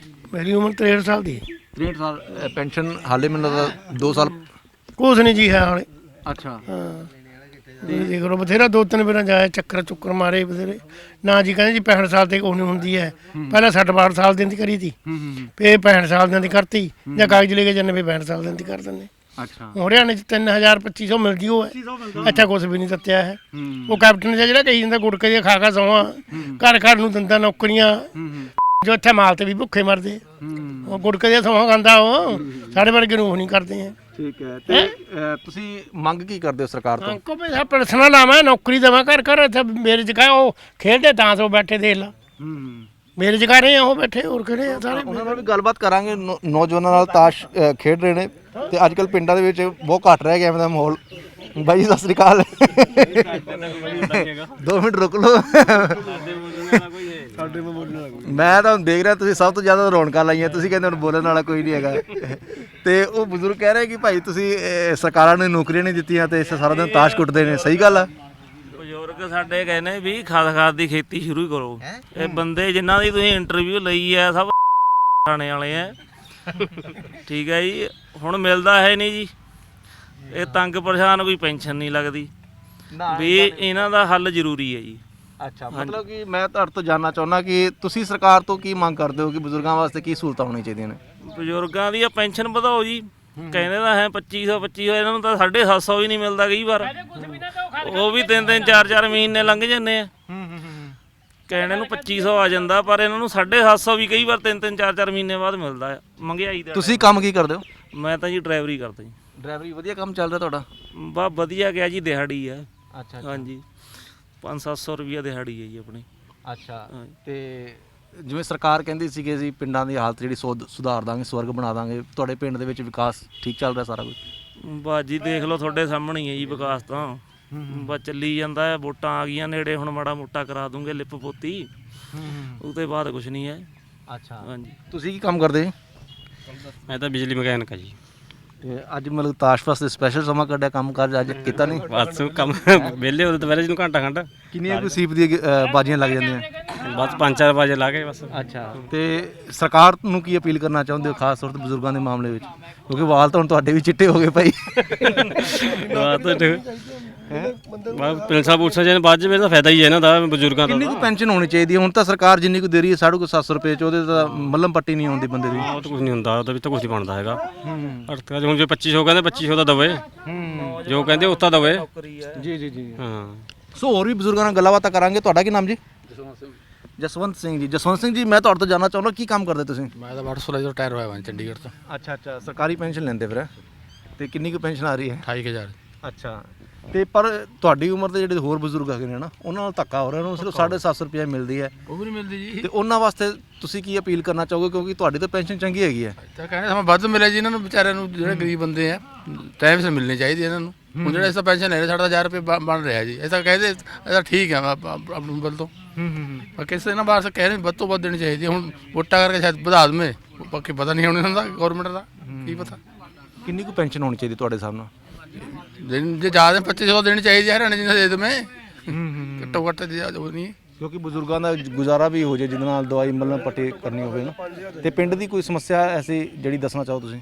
ਨਹੀਂ ਪਿੰਡ ਦੀ ਕੋਈ ਸਮੱਸਿਆ ਨਹੀਂ ਪਿੰਡ ਦੇ ਠੀਕ ਹੈ ਸਾਰਾ ਠੀਕ ਹੈ ਠੀਕ ਤੁਸੀਂ ਦੇਖਿਆ ਕਿ ਬਜ਼ੁਰਗਾਂ ਦਾ ਇੱਥੇ ਕਹਿਣਾ ਹੈਗਾ ਕਿ ਪੈਨਸ਼ਨ ਬਹੁਤ ਘੱਟ ਮਿਲਦੀ ਹੈ ਤੇ ਕਈਆਂ ਨੂੰ ਤਾਂ ਮਿਲਦੀ ਨਹੀਂ ਹੈ ਇੱਥੇ। ਕਈ ਕਹਿੰਦੇ ਕਿ ਉਮਰ ਤੁਹਾਡੀ ਘੱਟ ਹੈਗੀ ਜੇ ਹਲੇ, ਉੱਦਾਂ ਉਹਨਾਂ ਦੀ ਦਾੜੀ ਮੁੱਛਾਂ ਚਿੱਟੀਆਂ ਹੋਈਆਂ ਪਈਆਂ, ਉਹ ਦੱਸਦੀਆਂ ਨੇ ਕਿ ਉਮਰ ਇਹਨਾਂ ਦੀ 65 ਤੋਂ ਉੱਤੇ ਹੈਗੀ ਹੈ, ਪਰ ਕਾਗਜ਼ ਵਿੱਚ ਜਦ ਲੈ ਕੇ ਜਾਂਦੇ ਨੇ ਕਹਿੰਦੇ ਨਹੀਂ ਜੀ ਤੇ ਭਾਈ ਉਮਰ ਹਲੇ ਹੈ ਨਹੀਂ ਗੀ। ਖੈਰ ਕਈਆਂ ਦੀ ਹੋਰ ਚੀਜ਼ਾਂ ਆ ਜਾਂਦੀਆਂ, ਦਸਤਾਵੇਜ਼ਾਂ ਦੀ ਪ੍ਰੋਬਲਮ ਆ ਜਾਂਦੀ ਹੈ ਕਈਆਂ ਨੂੰ, ਪਰ ਜਿਨ੍ਹਾਂ ਨੂੰ ਮਿਲਦੀ ਹੈ ਉਹਨਾਂ ਦਾ ਕਹਿਣਾ ਕਿ 750 ਰੁਪਏ ਮਿਲਦੀ ਹੈ ਤੇ ਬੈਂਕ ਦੇ ਵਿੱਚ ਆਉਂਦੀ ਹੈ। ਪਰ ਸਵਾਲ ਵੱਡਾ ਇਹ ਹੈਗਾ ਕਿ ਸਰਕਾਰ ਨੇ ਕਿਹਾ ਸੀ, ਕੈਪਟਨ ਸਾਹਿਬ ਨੇ ਕਿਹਾ ਸੀ ਸਾਡੀ ਸਰਕਾਰ ਆ ਲੈਣ ਦਿਓ, ਪੈਨਸ਼ਨਾਂ ਅਸੀਂ ਡਬਲ ਕਰ ਦਿਆਂਗੇ, ਉਹ ਵਾਅਦਾ ਕਿੱਥੇ ਗਿਆ? ਬਜ਼ੁਰਗਾਂ ਨੂੰ ਅੱਜ ਵੀ ਪੈਨਸ਼ਨ ਬਹੁਤ ਘੱਟ ਮਿਲ ਰਹੀ ਹੈ, 750 ਵਿੱਚ ਉਹਨਾਂ ਦਾ ਗੁਜ਼ਾਰਾ ਨਹੀਂ ਹੁੰਦਾ। ਸੋ ਅਗਲੇ ਪਿੰਡਾਂ ਦੀ ਤਸਵੀਰਾਂ ਦਿਖਾਵਾਂਗੇ, ਆਓ ਚੱਲਦੇ ਹਾਂ। ਸਤਿ ਸ਼੍ਰੀ ਅਕਾਲ ਬਾਬਾ ਜੀ। ਬਾਬਾ ਜੀ ਕੀ ਹਾਲ ਚਾਲ, ਠੀਕ ਹੋ? ਹੈ ਠੀਕ ਠਾਕ ਹੋ? ਕਿਆ? ਮੈਂ ਕਿਹਾ ਹਾਲ ਚਾਲ ਠੀਕ ਹੈ ਤੁਹਾਡਾ? ਹਾਂ ਠੀਕ ਹੈ। ਠੀਕ ਹੈ। ਸੋ ਸੰਗਤਪੁਰਾ ਪਿੰਡ ਦੇ ਵਿੱਚ ਅਸੀਂ ਬੈਠੇ ਹੋਏ ਹਾਂ। ਪਿੰਡੇ ਬਖਾਜ ਜੀ ਹੁੰਦੀ ਮੇਰੇ। ਅੱਛਾ ਠੀਕ ਹੈ। ਮੈਂ ਤੁਹਾਡੇ ਤੋਂ ਇਹ ਪੁੱਛਣ ਆਇਆ ਸੀਗਾ ਕਿ ਜਿਹੜਾ ਬਜ਼ੁਰਗਾਂ ਨੂੰ ਸਰਕਾਰਾਂ ਪੈਨਸ਼ਨ ਦਿੰਦੀਆਂ ਨੇ ਤੇ ਪੈਨਸ਼ਨ ਕਿੰਨੀ ਮਿਲ ਰਹੀ ਹੈ ਤੁਹਾਨੂੰ? ਬਸ 5-400 ਮਿਲਦਾ। ਅੱਛਾ। ਹਾਂ ਤੇ ਪੈਨਸ਼ਨ ਘੱਟ ਮਿਲਦੀ ਹੈ, ਸਰਕਾਰਾਂ ਕਹਿੰਦੇ ਸੀ ਪੈਨਸ਼ਨਾਂ ਡਬਲ ਕਰ ਦਾਂਗੇ, ਤੇ ਡਬਲ ਕੀਤੀ ਨਹੀਂ ਹਾਲੇ ਤੱਕ ਉਹਨਾਂ ਨੇ ਕੋਈ? ਨਹੀਂ। ਤੇ ਪੈਨਸ਼ਨ ਲੈਣ ਲਈ ਸਿੱਧੀ ਬੈਂਕ ਖਾਤੇ ਜਾਂਦੀ, ਖੱਜਲ ਖਵਾਰ ਹੋਣਾ ਪੈਂਦਾ? ਹਾਂ ਉੱਥੇ ਜਾਣਾ ਲੱਗਦਾ ਹੈ। ਕਿੱਥੇ ਜਾਣਾ ਪੈਂਦਾ? ਸਿਆਲ ਦੇ। ਅੱਛਾ ਇੱਥੇ ਵੇਜਵੇ ਇੱਥੇ ਚੰਗਾ ਸਾਨੂੰ। ਅੱਛਾ ਹਾਂ ਠੀਕ ਹੈ। ਤੇ ਕੀ ਮੰਗ ਕਰਦੇ ਹੋ ਸਰਕਾਰ ਤੋਂ, ਕਿੰਨੀ ਕੁ ਪੈਨਸ਼ਨ ਹੋਣੀ ਚਾਹੀਦੀ ਹੈ? ਤੁਸੀਂ ਦੱਸ ਦਿਓ ਮਾੜਾ ਮੋਟਾ ਕਿੰਨੀ ਕੁ ਚਾਹੀਦੀ ਹੈ। ਸਾਨੂੰ ਤਾਂ ਵੱਧ ਤੋਂ ਵੱਧ ਮਿਲ ਜਾਵੇ ਚੰਗਾ ਹੈ। ਠੀਕ ਹੈ ਕਿਉਂਕਿ ਸਮੱਸਿਆਵਾਂ ਤੁਹਾਨੂੰ ਸਾਹਮਣਾ ਕਰਨਾ ਪੈਂਦਾ ਹੈ, ਕਿਉਂਕਿ ਬਜ਼ੁਰਗਾਂ ਨੂੰ ਚਾਹੀਦਾ ਹੈ ਮੱਲਮ ਪੱਟੀ ਵਾਸਤੇ, ਕੱਪੜਾ ਲੀੜਾ ਲੈਣਾ, ਕੋਈ ਚੀਜ਼ ਖਾਣੀ ਪਵੇ ਨਾ। ਫਾਇਦਾ ਹੀ ਹੈ। ਹਾਂ ਜਿਵੇਂ ਹਰਿਆਣਾ ਸਰਕਾਰ ਦਿੰਦੀ ਹੈ ਪੈਨਸ਼ਨ 2500 ਰੁਪਏ ਦੇ ਦਿੰਦੀ ਹੈ ਨਾ, ਤੇ ਤੁਸੀਂ ਕੀ ਸਰਕਾਰ ਤੋਂ ਮੰਗ ਕਰਦੇ ਹੋ ਕਿ 2500? ਹੈ ਹੁਣ ਵਧਾ ਦੂ ਕੁਛ। ਦੇਖੋ ਹੁਣ ਤਾਂ ਹੀ ਤੁਹਾਡੇ ਤੋਂ ਪੁੱਛਣਾ ਹੈ ਕਿ ਚਾਹੀਦੀ ਹੈ ਹੋਰ ਪੈਨਸ਼ਨ ਕਿ ਨਹੀਂ? ਹਾਂ ਚਾਹੀਦੀ ਹੈ। ਤੇ ਦੱਸੋ ਕਿੰਨੀ ਚਾਹੀਦੀ ਹੈ? 2-4 ਸੈਕੇ ਕਿਆ ਹੁੰਦਾ ਹੈ। ਅੱਛਾ ਹਾਂ ਹੁਣ ਇਸ ਉਮਰ 'ਚ ਕੰਮ ਤਾਂ ਤੁਹਾਡੇ ਕੋਲ ਹੁੰਦਾ ਨਹੀਂ ਹੋਣਾ ਨਾ, ਤੇ ਘਰ ਦੇ ਬੱਚੇ ਕੰਮ ਕਰਦੇ ਨੇ, ਖੇਤੀ ਖੁੱਤੀ ਦਾ ਕੰਮ ਕਰਦੇ ਹੋਣ? ਉਹਦਾ ਕਰਦੇ ਮਾੜਾ ਮੋਟਾ। ਅੱਛਾ ਉਹ ਵੀ ਕਿਆ ਹੈ ਝੂਕੜੀ ਹੈ ਉਹਨਾਂ ਦੀ ਵੀ। ਅਸੀਂ ਤਾਂ ਪਹਿਲਾਂ ਭਾਈ ਬਥੇਰਾ ਕਰਿਆ ਆਪਣਾ, ਹੁਣ ਰਹੇ ਵੇ, ਹੁਣ ਜਾਈਏ ਹੀ ਨਹੀਂ। ਜੇ ਵੱਧ ਹੋ ਜਾਵੇ ਚੰਗਾ ਹੀ ਹੈ ਬੈਠਿਆਂ ਨੂੰ। ਅੱਛਾ ਕਰਾ ਦਿਓ ਜੇ ਕਿਰਪਾ ਕਰਦੇ ਜੇ ਤੁਸੀਂ। ਹੋਰ ਚਾਹ ਬਣਵਾਵਾਂ? ਨਹੀਂ ਕਰਵਾਉਣ ਵਾਲਾ ਤਾਂ ਉੱਪਰ ਵਾਲਾ ਹੈਗਾ ਜੀ, ਅਸੀਂ ਤਾਂ ਬਸ ਤੁਹਾਡੇ ਬਜ਼ੁਰਗਾਂ ਦੀ ਗੱਲਾਂ ਸਰਕਾਰ ਦੇ ਕੰਨਾਂ ਤੱਕ ਪਹੁੰਚਾ ਰਹੇ ਹਾਂ ਕਿ ਪੈਨਸ਼ਨਾਂ ਬਹੁਤ ਘੱਟ ਹੈਗੀਆਂ ਨੇ। ਸੋ ਤੁਸੀਂ ਦੇਖ ਸਕਦੇ ਹੋ ਕਿ ਬਜ਼ੁਰਗਾਂ ਦੀ ਅਪੀਲ ਹੈਗੀ ਕਿ ਪੈਨਸ਼ਨ ਵਧਾ ਦੇ ਤਾਂ ਸਰਕਾਰ ਬਹੁਤ ਵਧੀਆ ਗੱਲ ਹੈਗੀ ਹੈ, ਕਿਉਂਕਿ ਇਸ ਉਮਰ ਦੇ ਵਿੱਚ ਇੰਨੀ ਘੱਟ ਪੈਨਸ਼ਨ ਨਾਲ ਉਹਨਾਂ ਦਾ ਗੁਜ਼ਾਰਾ ਕਰਨਾ ਵੀ ਬੜਾ ਔਖਾ ਹੋ ਜਾਂਦਾ। ਸੋ ਹੋਰ ਪਿੰਡਾਂ ਦੀਆਂ ਤਸਵੀਰਾਂ ਵੀ ਦਿਖਾਉਂਦੇ ਹਾਂ, ਚੱਲਦੇ ਹਾਂ। ਸੋ ਇਸ ਵੇਲੇ ਅਸੀਂ ਖਿਜਰਾਬਾਦ ਪਿੰਡ ਦੇ ਵਿੱਚ ਬੈਠੇ ਹੋਏ ਹਾਂ। ਬਾਬਾ ਜੀ ਤੁਹਾਨੂੰ ਪੈਨਸ਼ਨ ਮਿਲ ਰਹੀ ਹੈ ਸਰਕਾਰ ਦੇ ਵੱਲੋਂ? ਹਾਂ ਮਿਲਦੀ ਹੈ। ਕਿੰਨੀ ਪੈਨਸ਼ਨ ਆ ਰਹੀ ਹੈ? 750। 750। ਸਰਕਾਰ ਨੇ ਕਿਹਾ ਸੀਗਾ ਪਿਛਲੀਆਂ ਜੋ ਚੋਣਾਂ ਆਈਆਂ ਸੀ, ਕੈਪਟਨ ਸਾਹਿਬ ਕਹਿੰਦੇ ਸਾਡੀ ਸਰਕਾਰ ਆਈ ਅਸੀਂ ਪੈਨਸ਼ਨ ਜਿਹੜੀ ਹੈਗੀ 2500 ਕਰ ਦਿਆਂਗੇ, ਤੇ ਕੋਈ ਵਾਅਦਾ ਹੋਇਆ ਨਹੀਂ ਪੈਨਸ਼ਨ ਦੇ ਵਿੱਚ? 750 ਮਿਲਦੀ। 750 ਗੁਜ਼ਾਰਾ ਹੋ ਜਾਂਦਾ ਹੈ ਜਾਂ ਹੋਰ? ਗੁਜ਼ਾਰਾ ਕਿਆ 750 ਵੱਲ ਕਿਆ ਹੁੰਦਾ ਤੁਸੀਂ ਸੋਚੋ। ਮੈਂ ਉਹੀ ਪੁੱਛਣਾ ਕਿਉਂਕਿ ਤੁਹਾਨੂੰ ਜ਼ਿਆਦਾ ਮੁਸ਼ਕਲਾਂ, ਤੁਸੀਂ ਹਰ ਇੱਕ ਦਿਨ ਮੁਸ਼ਕਲਾਂ ਤੁਹਾਨੂੰ ਸਾਹਮਣਾ ਕਰਨਾ ਪੈਂਦਾ ਨਾ। ਕੀ ਮੁਸ਼ਕਲਾਂ ਆਉਂਦੀਆਂ ਨੇ, ਕਿੰਨੀ ਕੁ ਪੈਨਸ਼ਨ ਹੋਣੀ ਚਾਹੀਦੀ ਤੁਹਾਨੂੰ ਕੀ ਲੱਗਦਾ? ਹੁਣ ਜਿੰਨੀ ਤੁਸੀਂ ਗਵਰਨਮੈਂਟ ਨਾਲ ਲਾਉਣੀ ਉਨੀ ਉਹ ਲੱਗਣੀ ਹੈ। ਅਸੀਂ ਕਿਆ ਕਹਿਣਾ। ਫਿਰ ਵੀ ਤੁਹਾਡੀ ਕੀ ਡਿਮਾਂਡ ਹੈਗੀ ਹੈ ਕਿ ਜਿਵੇਂ ਹਰਿਆਣਾ 2500 ਦਿੰਦਾ ਹੈ ਨਾ, ਹਾਂ ਤੇ ਤੁਸੀਂ ਕੀ ਚਾਹੁੰਦੇ ਹੋ? ਕੈਪਟਨ ਸਰਕਾਰ ਨੂੰ ਕੀ ਅਪੀਲ ਕਰਨਾ ਚਾਹੁੰਦੇ ਹੋ ਕਿ ਸਰਕਾਰ ਨੂੰ ਕਿੰਨੀ ਪੈਨਸ਼ਨ ਵਧਾਉਣੀ ਚਾਹੀਦੀ ਹੋਰ ਬਜ਼ੁਰਗਾਂ ਦੀ? ਕਮ ਤੇ ਕਮ 70 ਰੁਪਏ ਰੋਜ਼ ਦੇ ਚਾਹੀਦੇ, 7-2100 ਰੁਪਏ ਚਾਹੀਦੇ ਬਜ਼ੁਰਗ ਵਾਸਤੇ। ਕਿਆ ਕਹਾਸੀ ਕਿਆ ਕਹਾਸੀ ਕਿਆ ਕਹੇ, ਜਿੰਨੀ ਗਵਰਨਮੈਂਟ ਨਾਲ ਦੇਣੀ ਉਨੀ ਦੇ ਦਿੰਦੇ ਆ। ਕਿੰਨੀ ਉਮਰ ਹੋ ਗਈ ਤੁਹਾਡੀ? ਮੇਰੀ ਉਮਰ ਇੱਕ ਘੱਟ 80 ਸਾਲ ਦੀ। ਇੱਕ ਘੱਟ 80 ਸਾਲ। ਇਸ ਉਮਰ 'ਚ ਮੈਂ ਦੇਖ ਰਿਹਾ ਤੁਸੀਂ ਕੰਮ ਕਰ ਰਹੇ ਹੋ? ਨਾ ਕੰਮ ਨਹੀਂ। ਬੈਠੇ ਹੋਏ ਹੋ? ਅਰੇ ਬੈਠਿਆ ਮੈਂ ਨਹੀਂ ਕੁਝ ਵੀ ਕਰਦਾ। ਅੱਛਾ ਘਰ ਦੇ ਬੱਚੇ ਕਰਦੇ ਆ ਕੰਮ? ਯਾਰ ਪੋਤੇ ਹੈ, ਮੇਰਾ ਤਾਂ ਨਹੀਂ ਹੈ, ਉਹ ਵਿਆਹ ਹੋਇਆ ਵਾ। ਅੱਛਾ ਤੇ ਭਾਈ ਦੇ ਹੈ, ਆ ਭਾਈ ਦਾ ਜੋ ਭਰਾ ਹੈ ਉਹਦੇ ਇਹ ਹੈ ਬੱਚੇ ਹੈ 3। ਅੱਛਾ ਸਾਰੇ ਖੇਤੀ ਨਾਲ ਜੁੜੇ ਹੋਏ ਆ? ਹਾਂ ਮੈਂ ਤਾਂ ਇਕੱਲਾ ਹੀ ਹੈ। ਠੀਕ ਹੈ ਰੋਟੀ ਦਿੰਦੇ ਇਹ ਐਵੇਂ ਝੂਠ ਕਹਾ। ਠੀਕ ਹੈ ਜੀ। ਮੇਰੇ ਤਾਂ ਬੀੜੀਆਂ ਪੀਂਦਾ ਮੈਂ, 750 ਕੋਲ ਬੀੜੀਆਂ ਹੀ ਪੀ ਹੁੰਦੀਆਂ। 750 ਕੋਲ ਕਿਆ ਹੁੰਦਾ ਤੁਸੀਂ ਸੋਚੋ। ਬੀੜੀਆਂ ਫਿਰ ਛੱਡ ਕਿਉਂ ਨਹੀਂ ਦਿੰਦੇ ਜਦ ਤੁਹਾਨੂੰ ਪਤਾ ਕਿ ਸਿਹਤ ਖਰਾਬ ਕਰਨਗੇ? ਉਹ ਪਹਿਲਾਂ ਤੇ ਪੀਂਦੇ 10-12 ਸਾਲ ਦੇ, ਹੁਣ ਰਹਿ ਹੁੰਦਾ। ਅੱਛਾ ਹਾਂ ਸ਼ੁਕਰ ਹੈ ਬੀੜੀਆਂ ਪੀਂਦੇ, ਸਿਗਰਟਾਂ ਪੀਂਦੇ ਡਬਲ ਖਰਚਾ ਹੋ ਜਾਣਾ। ਚਲੋ ਠੀਕ ਹੈ ਚਲੋ ਬੀੜੀਆਂ ਛੱਡ ਦਿਓ, ਵੈਸੇ ਸਾਡੀ ਕੋਸ਼ਿਸ਼ ਹੈਗੀ ਹੈ ਕਿ ਜਦ ਨਹੀਂ ਪੈਸਾ ਹੁੰਦਾ ਨਹੀਂ ਪੀਦੀ ਆ ਕੀ ਤਾਂ ਬੀੜੀਆਂ ਛੱਡੋ ਕਿ ਕੈਪਟਨ ਸਰਕਾਰ ਤੁਹਾਡੀ ਜਿਹੜੀ ਪੈਨਸ਼ਨ ਹੈ ਡਬਲ ਕਰ ਦੇ। ਕਰੋ ਤਾਂ ਸਹੀ, ਸਾਡੀ ਪੈਨਸ਼ਨ ਡਬਲ ਤਾਂ ਹੀ ਗੁਜ਼ਾਰਾ ਹੋਊਗਾ। ਤੇ ਛੱਡ ਦੋਗੇ ਬੀੜੀਆਂ? ਬੀੜੀਆਂ ਤੇ ਛੱਡੀਆਂ ਵੀ ਕਿਹਾ ਜਦ ਪੈਸਾ ਨਹੀਂ ਹੁੰਦਾ ਨਹੀਂ ਪੀਂਦੇ। ਠੀਕ। ਸੋ ਤੁਸੀਂ ਦੇਖ ਰਹੇ ਹੋ ਕਿ ਬਜ਼ੁਰਗਾਂ ਦਾ ਕਹਿਣਾ ਹੈ ਕਿ 750 ਪੈਨਸ਼ਨ ਦੇ ਵਿੱਚ ਗੁਜ਼ਾਰਾ ਨਹੀਂ ਹੁੰਦਾ ਤੇ ਸਰਕਾਰਾਂ ਨੂੰ ਜਿਹੜੀ ਹੈਗੀ ਪੈਨਸ਼ਨ ਵਧਾਉਣੀ ਚਾਹੀਦੀ ਹੈ। ਤੇ ਹੋਰ ਵੀ ਗੱਲਬਾਤ ਕਰਾਂਗੇ, ਅੱਗੇ ਵਧਦੇ ਹਾਂ। ਪੈਨਸ਼ਨਾਂ ਸਮਾਜਿਕ ਸੁਰੱਖਿਆ ਦਾ ਆਧਾਰ ਨੇ। ਬਜ਼ੁਰਗਾਂ ਦੀਆਂ ਤੁਸੀਂ ਗੱਲਾਂ ਬਾਤਾਂ ਸੁਣੀਆਂ ਕਿ ਕਿਸ ਤਰ੍ਹਾਂ ਪੈਨਸ਼ਨਾਂ ਦੇ ਵੰਡ ਦੇ ਵਿੱਚ ਵਿਤਕਰਾ ਉਹਨਾਂ ਨਾਲ ਹੋ ਰਿਹਾ ਹੈ, ਪੈਨਸ਼ਨ ਕਿੰਨੀ ਘੱਟ ਮਿਲ ਰਹੀ ਹੈ। ਸਾਰੀ ਜ਼ਿੰਦਗੀ ਉਹਨਾਂ ਨੇ ਮਿਹਨਤ ਕੀਤੀ, ਜਵਾਨੀ ਦੇ ਵਿੱਚ ਵੀ ਤੇ ਬੁਢਾਪੇ ਦੇ ਵਿੱਚ ਵੀ ਮਿਹਨਤ ਕਰਨ ਲਈ ਮਜਬੂਰ ਨੇ। ਜੇ ਹੱਥ ਪੈਰ ਉਹਨਾਂ ਦੇ ਨਹੀਂ ਚੱਲਦੇ ਤਾਂ ਉਹਨਾਂ ਨੂੰ ਹੱਥ ਪੈਰ ਫਲਾਉਣੇ ਪੈਂਦੇ ਨੇ ਤੇ ਕਈ ਨਹੀਂ ਫਲਾਉਂਦੇ ਤਾਂ ਉਹਨਾਂ ਨੂੰ ਜ਼ਿੰਦਗੀ ਜਿਹੜੀ ਉਹਨਾਂ ਦੀ ਹੈਗੀ ਹੈ ਉਹ ਉਸ ਢੰਗ ਦੀ ਨਹੀਂ, ਸੁਹਾਵਣੀ ਜ਼ਿੰਦਗੀ ਨਹੀਂ ਰਹਿ ਜਾਂਦੀ ਬੁਢਾਪੇ ਦੇ ਵਿੱਚ ਆ ਕੇ। ਸੋ ਜਿਹੜੇ ਉਹਨਾਂ ਦੇ ਸਵਾਲ ਨੇ ਉਹਨਾਂ ਉੱਤੇ ਗੱਲਬਾਤ ਕਰਨ ਲਈ ਅਸੀਂ ਪਹੁੰਚ ਚੁੱਕੇ ਹਾਂ। ਬਾਬਾ ਫਰੀਦਕੋਟ ਯੂਨੀਵਰਸਿਟੀ ਦੇ ਸਾਬਕਾ ਰਜਿਸਟਰਾਰ ਡਾਕਟਰ ਪਿਆਰੇ ਲਾਲ ਗਰਗ ਜੀ ਜੋ ਸਿਆਸੀ ਮਾਮਲਿਆਂ ਦੇ ਮਾਹਰ ਵੀ ਨੇ, ਉਹਨਾਂ ਨਾਲ ਗੱਲਬਾਤ ਕਰਾਂਗੇ। ਸਰ ਨਿੱਘਾ ਸਵਾਗਤ ਹੈ ਤੁਹਾਡਾ ਹਮਦਰ ਟੀਵੀ ਤੇ। Thank you. ਅੱਜ ਅਸੀਂ ਬਜ਼ੁਰਗਾਂ ਨਾਲ ਗੱਲਬਾਤ ਕੀਤੀ ਹੈ ਪੈਨਸ਼ਨਾਂ ਦੇ ਉੱਤੇ, ਕਿਉਂਕਿ ਇੱਕ ਪੈਨਸ਼ਨਾਂ ਦਾ ਵੱਡਾ ਮੁੱਦਾ ਹਮੇਸ਼ਾ ਹੀ ਚੋਣਾਂ ਵੇਲੇ ਰਹਿੰਦਾ ਹੈ। ਕੈਪਟਨ ਸਾਹਿਬ ਨੇ ਵਾਅਦਾ ਕੀਤਾ ਸੀ ਬਜ਼ੁਰਗਾਂ ਨਾਲ ਕਿ ਸਾਡੀ ਸਰਕਾਰ ਆ ਲੈਣ ਦਿਓ, ਪੈਨਸ਼ਨ ਡਬਲ ਕਰ ਦਾਂਗੇ, 2500 ਰੁਪਏ ਮਿਲੇਗੀ। ਪਰ ਜ਼ਮੀਨੀ ਹਕੀਕਤ ਜਾ ਕੇ ਅਸੀਂ ਅੱਜ ਦੇਖੀ ਤਾਂ 2500 ਰੁਪਇਆ ਨਹੀਂ ਮਿਲ ਰਹੀ ਉਹਨਾਂ ਨੂੰ ਪੈਨਸ਼ਨ। ਜਿਨ੍ਹਾਂ ਨੂੰ ਮਿਲ ਰਹੀ ਹੈ 750 ਰੁਪਏ ਮਿਲਦੀ ਹੈ ਪੈਨਸ਼ਨ, ਤੇ ਉਹਨਾਂ ਨਾਲ ਗੁਜ਼ਾਰਾ ਉਹਨਾਂ ਦਾ ਨਹੀਂ ਹੋ ਰਿਹਾ। ਸਭ ਤੋਂ ਪਹਿਲਾਂ ਮੈਂ ਤੁਹਾਡੇ ਤੋਂ ਇਹ ਜਾਣਨਾ ਚਾਹੁੰਦਾ ਕਿ ਤੁਸੀਂ ਪੈਨਸ਼ਨਾਂ ਨੂੰ ਕਿਸ ਨਜ਼ਰੀਏ ਨਾਲ ਦੇਖਦੇ ਹੋ? ਪੈਨਸ਼ਨਾਂ ਲਈ ਬੰਦਿਆਂ ਦੀ ਚੋਣ ਕਰਨ ਲਈ ਮਾਪਦੰਡ ਕੀ ਹੋਣੇ ਚਾਹੀਦੇ ਨੇ? ਦੇਖੋ ਅਮਨ ਮੋਹਨ ਜੀ, ਜਿੱਥੋਂ ਤੱਕ ਸਵਾਲ ਹੈ ਸਮਾਜਿਕ ਸੁਰੱਖਿਆ, ਜੀ ਜੀ, ਹਰੇਕ ਵਿਅਕਤੀ ਨੂੰ ਇੱਕ ਚੰਗੇ ਸਮਾਜ 'ਚ ਬੁਢਾਪੇ 'ਚ ਸਮਾਜ ਸੁਰੱਖਿਆ ਮਿਲਣੀ ਚਾਹੀਦੀ ਹੈ। ਜੇ ਉਹਨੂੰ ਸੁਰੱਖਿਅਤ ਨਹੀਂ ਉਹਦਾ ਬੁਢਾਪਾ ਤਾਂ ਉਹ ਬਹੁਤ ਖੁਦਕੁਸ਼ੀ ਤੱਕ ਵੀ ਚਲਾ ਜਾਂਦਾ, ਬੜੀ ਮਾੜੀ ਜ਼ਿੰਦਗੀ ਜਿੰਦਾ, ਕੁਆਲਿਟੀ ਲਾਈਫ ਨਹੀਂ ਰਹਿੰਦੀ ਉਹਦੀ। ਜਿਹੜਾ ਸਾਡੇ ਸੰਵਿਧਾਨ ਸਾਨੂੰ right to live, right to life ਮਿਲਿਆ, ਉਹਨੂੰ ਉਹ ਮਿਲਦਾ ਹੀ ਨਹੀਂ ਵਿਚਾਰੇ ਨੂੰ। ਉਹਦਾ ਮੂਲ ਅਧਿਕਾਰ ਹੈ ਜਿਹੜਾ ਉਹ ਉਹਦਾ ਹਨਨ ਹੁੰਦਾ। ਸੋ ਇਸ ਕਰਕੇ ਪਹਿਲੀ ਗੱਲ ਸਾਨੂੰ ਪੂਰੇ ਸਮਾਜ ਨੂੰ, ਜੋ ਜੇ ਸਭ्य ਸਮਾਜ ਅਸੀਂ ਕਹਿੰਦੇ ਹਾਂ, ਆਜ਼ਾਦ ਦੇਸ਼ ਕਹਿੰਦੇ ਹਾਂ ਤੇ ਜਮਹੂਰੀ ਅਸੀਂ ਕਹਿੰਦੇ ਹਾਂ, ਹਰੇਕ ਦੇ ਹੱਕ ਬਰਾਬਰ ਕਹਿੰਦੇ ਹਾਂ, ਉਹਦੇ ਵਿੱਚ ਹਰ ਵਿਅਕਤੀ ਜੋ ਸਮਾਜ 'ਚ ਹੈ ਉਹ ਸਮਾਜ ਨੂੰ ਅੱਗੇ ਲਿਜਾਣ 'ਚ ਯੋਗਦਾਨ ਪਾਉਂਦਾ ਆਪਦੀ ਜਵਾਨੀ ਪਹਿਰੇ। ਬਿਲਕੁਲ। ਉਹ ਚਾਹੇ ਕੋਈ ਪ੍ਰਾਈਵੇਟ ਕੰਮ ਕਰਦਾ, ਚਾਹੇ ਕੋਈ ਸਰਕਾਰੀ ਕਰਦਾ ਜੀ, ਕੰਮ ਸਾਰੇ ਕਰ ਰਹੇ ਨੇ। ਹੁਣ ਕਿਸਾਨ ਹੈ, ਉਹ ਤਾਂ ਹਿੱਸਾ ਪਾ ਹੀ ਰਿਹਾ। ਮਜ਼ਦੂਰ ਹੈ, ਉਹ ਬਿਲਡਿੰਗਾਂ ਬਣਾ ਰਿਹਾ, ਰੇਲਵੇ ਲਾਈਨਾਂ ਵਿਛਾ ਰਿਹਾ, ਐਡੀ ਐਡੀ ਉਹ ਕਰ ਰਿਹਾ ਕੰਮ, ਉਹ ਹਿੱਸਾ ਹੀ ਪਾ ਰਿਹਾ ਨਾ ਉਹਦੇ ਯੋਗਦਾਨ ਦੇ ਵਿੱਚ। ਇੱਕ ਪ੍ਰਾਈਵੇਟ ਦੁਕਾਨਦਾਰ ਹੈ, ਇੱਕ ਪ੍ਰਾਈਵੇਟ ਕੰਮ ਕਰਦਾ, ਤੁਸੀਂ ਮੀਡੀਆ 'ਚ ਕੰਮ ਕਰਦੇ ਹੋ, ਤੁਸੀਂ ਸਮਾਜ ਦੇ ਹਿੱਸਾ ਪਾ ਰਹੇ ਹੋ ਸੂਚਨਾ ਦੇਣ ਦੇ ਵਾਸਤੇ। ਹੁਣ ਜਿਹੜਾ ਡੀਡੀ 'ਚ ਜਾਂ ਆਲ ਇੰਡੀਆ ਰੇਡੀਓ 'ਤੇ ਕੰਮ ਕਰੇਗਾ ਉਹਦੇ 'ਚ ਤੁਹਾਡੇ ਕੰਮ 'ਚ ਕਿਉਂ ਫਰਕ ਹੋਵੇ? ਤੁਸੀਂ ਵੀ ਸਮਾਜ ਨੂੰ ਹਿੱਸਾ ਪਾ ਰਹੇ ਹੋ। ਸੋ ਹਰੇਕ ਵਿਅਕਤੀ ਸਮਾਜ 'ਚ ਵਿਕਾਸ 'ਚ ਹਿੱਸਾ ਪਾ ਰਿਹਾ, ਕਿਉਂਕਿ ਉਹ ਵਿਕਾਸ 'ਚ ਹਿੱਸਾ ਪਾ ਰਿਹਾ, ਇਸ ਕਰਕੇ ਉਸ ਦਾ ਬੁਢਾਪਾ ਸੌਖਾ ਹੋਣਾ ਚਾਹੀਦਾ। ਇਹ ਸਭ ਤੋਂ ਵੱਡਾ ਪ੍ਰਿੰਸੀਪਲ ਹੈ, ਗੋਲਡਨ ਨਿਯਮ। ਹੁਣ ਉਹ ਸੁਰੱਖਿਆ ਤੋਂ ਬੁਢਾਪੇ ਦੇ ਵਿੱਚ ਸਰਕਾਰ ਕੀ ਕਰ ਸਕਦੀ ਹੈ ਵੱਧ ਤੋਂ ਵੱਧ? ਉਹ ਕਹੇ ਵੀ ਹਰੇਕ ਨੂੰ ਜਿਹਦੀ ਆਮਦਨ ਇਦੋਂ ਘੱਟ ਹੈ, ਕੋਈ ਆਮਦਨ ਨਿਰਧਾਰਤ ਕਰ ਦਿਓ ਵੀ ਇੰਨੀ ਕੁ ਆਮਦਨ ਜਿਹਦੇ ਕੋਲ ਹੈਗੀ ਹੈ ਉਹਦਾ ਤਾਂ ਸੁਰੱਖਿਅਤ ਹੈਗਾ, ਉਦੋਂ ਬਾਕੀਆਂ ਨੂੰ ਅਸੀਂ ਦੇਵਾਂਗੇ। ਇੱਕ ਆਮਦਨ ਤੈਅ ਕਰ ਦਿਓ, ਇੱਕ ਉਮਰ ਤੈਅ ਕਰ ਦਿਓ, ਤੁਸੀਂ ਬੁਢਾਪਾ ਕਿਹਨੂੰ ਕਹਿਣਾ? ਠੀਕ ਹੈ ਜੀ। ਜਿਵੇਂ ਪਹਿਲਾਂ ਸੀਗਾ ਸਾਡੇ 60 ਸਾਲ ਸੀ, ਹੁਣ ਰਿਟਾਇਰਮੈਂਟ ਦੀ ਉਮਰ ਵੀ 62 ਸਾਲ ਕਰਤੀ। ਉਹ 58 ਤੋਂ 62 ਦੇ ਵਿੱਚ ਕਿਤੇ ਹਰੇਕ ਸਾਰੀ ਦੁਨੀਆ ਦੇ ਵਿੱਚ ਇਹੀ ਚੱਲ ਰਿਹਾ। ਆਪਣੇ ਇੱਥੇ ਕਰਤਾ ਵੀ ਮੇਲ ਦਾ 65 ਹੋਵੇ, ਦੂਜੇ ਦਾ 60 ਹੋਵੇ, ਇਸ ਤਰ੍ਹਾਂ ਦੀਆਂ ਵੀ ਕਰ ਦਿੰਦੇ ਵੀ ਮਰਦਾਂ ਦੀ ਥੋੜ੍ਹੀ ਉਮਰ ਕੁਛ 58 ਹੋ ਜੇ। ਹਾਂ, ਸੋ ਉਹ ਜਿਹੜੀ ਉਮਰ ਦਾ ਫਰਕ ਹੋ ਸਕਦਾ ਹੈ, ਕੋਈ ਮੈਨੂੰ ਕੋਈ ਇਹਦੇ 'ਤੇ ਇਤਰਾਜ਼ ਨਹੀਂ ਹੈ। ਪਰ ਉਸ ਤੋਂ ਅੱਗੇ ਕੀ ਹੈ? ਜਦ ਤੁਸੀਂ ਇਹ ਤੈਅ ਕਰਤਾ, ਉਹਦੇ ਵਿੱਚ ਉਸ ਨੂੰ ਜਿਉਣ ਜੋਗੇ ਪੈਸੇ ਦੇਣੇ ਚਾਹੀਦੇ ਨੇ। ਜੇ ਤੁਸੀਂ ਉਹਨੂੰ ਕੋਈ ਖਰਾਇਤ ਦੀ ਟਾਈਪ ਦੇਤੇ ਛੋਟੇ ਮੋਟੇ, ਉਹਦਾ ਤਾਂ ਕੋਈ ਫਾਇਦਾ ਨਹੀਂ ਨਾ, ਉਹ ਕੋਈ ਮੰਗਤਾ ਨਹੀਂ ਹੈ।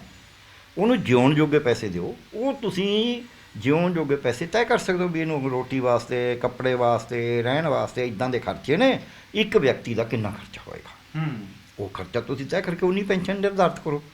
ਇਹ ਕਰਦੇ ਨੇ ਦੇ ਦਿਓ ਜੀ 250, ਪਹਿਲਾਂ 250 ਸੀ, ਫਿਰ ਕਹਿੰਦੇ 500 ਕਰਤੀ ਬਾਦਲ ਸਾਹਿਬ ਨੇ, ਫਿਰ ਕਹਿੰਦੇ 750 ਕਰਤੀ, ਹੁਣ ਉੱਥੇ ਫੁੱਲ ਸਟਾਪ ਲੱਗਿਆ ਹੋਇਆ 750 ਤੇ, ਉਸ ਤੋਂ ਅੱਗੇ ਟੱਪੀ ਨਹੀਂ।